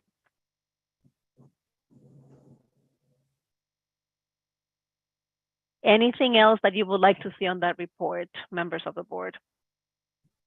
So I remember part of the stipulated abatement order, Mary Mahoney had outlined that that there are escalation possibilities, such as a full shutdown. So I would especially want to hear about that, if it is or is not something they recommend when we meet again. Like if things have continued as they expect and hope and that they don't recommend such a shutdown, or if they would even shutdowns for heat waves too, if they could consider that, and the issues that New Leaf was talking about how much time they would need, if it's feasible or if it's impracticable, if it's impossible, those sorts of things. If a temporary heat wave shutdown is something that's doable. But focus, please, on just getting this done, the odor reduction system, first and foremost. Thank you. Thanks. Dr. Spencer, did you raise your hand? Yes, I did. And okay, sorry. I have to say that, yes, I voted for this today, but I don't think the current order goes far enough. And I don't want requests for more information to equate to kicking the can down the road some more. So I really think it's important to have all of the information we need to make a decision at that next meeting that's going to happen. And I would just remind everybody that the possibility for escalation is there. And I think we need to seriously consider that. Thank you, Dr. Spencer. So I know that definitely this negotiation is between the two parties. This stipulated order of abatement does not act as a variance. So definitely this has, certainly an impactful visibility. And could be operationally impactful to, the New Leaf as well. So let's actually get back. That today is continue working. Please continue working with the community. And finding joint solutions, to the condition, until, it is abated. And certainly, that from a personal concern, I would like to see what are the options, that New Leaf has or will implement, for sustaining and eliminating future recurrences, okay? So any other comments? Emily, please. The council, please. Well, just a brief administrative issue. The hearing board is required to adopt written findings explaining its determination of adopting the stipulated abatement order. So if the chair or the board can give us just a brief statement explaining their decision, we can then, me and I will work on drafting those findings, which will then be presented for the board's review at the next hearing. No problem. I have notes for you. I just didn't read them. So thank you for the reminder. Thank you. Certainly, good cause has been found, to grant them in this variance, to award, no stipulated order of abatement, based on the collaboration between APCD review and biofuels. Then, that there have been testimony indicating, that there have been some items, particularly related to the fan receipt, that may have been out of the control, of biofuel. Certainly, that there would definitely be a chain reaction impact, to the delivery and the processing, of biofuel that could certainly put, the additional impacts, to hazardous materials and waste, the relationships. And pretty much, that's where I'm going to be stopping right now. So, and of course, the biofuel has indicated, to have a comprehensive program, that to address the conditions in the stipulated order. Madam Chair, there's one hand raised by APCD Chief William Jacks. I'm sorry, William, I cannot see you because all my tiles, for whatever reason, they're changing position, okay? So go ahead, please. Not a problem. Just want to make sure I chime in within protocol. Yeah, I just wanted to remind that during the next special meetings, could be 17th, it sounds, we would propose more stringent requirements if we find, and we're going to continue to investigate frequently, if we find that the interim methods are not effective. And then also I wanted to draw attention, I believe on the board order, it talks about documenting, New Leaf will document their interim actions. I just kind of wanted to clarify that the understanding from that is record keeping. So that I think should be in the board order, but just wanted to make sure that that was what was voted upon and was agreed upon. Yeah, absolutely. Documenting. Yeah, absolutely. That's what I'm actually talking about. Okay. Mm-hmm. Perfect. Thank you for the reminder. Emily, they were written. Okay. Anything else? Now, now I know for the members of the public. I know that this is not what several of you have not wanted to see. But that I am going to ask you, for just a little bit of more patience. Hopefully, with the cooler temperatures, it will ameliorate a little bit. But we want certainly, to ensure though that this actually doesn't happen. And oftentimes, moving businesses away, that immediately is not the right, position, particularly when some of your community members also work, in this area. So, un poquito más de paciencia les pido. Vamos definitivamente a llegar al final de esta solución y va a ser una solución que va a ayudar a todo el mundo. So I'm asking for a little bit of patience and a little bit of time. And respectfully, I'm committed to them. We are committed to them to ensure that we actually come, to a sustainable solution. That's what I said in Spanish. Thank you, everybody. Thank you. Having no other, activities, or actions, for today, this meeting is adjourned. Again, go well. Let's actually do the right thing, collaborate, and have a wonderful weekend. Thank you to everybody. Thank you, Madam Chair. The next meeting of the APCD Hearing Board will take place on November 10th, 2022 at 9 a.m. Thank you. Thank you. Thank you.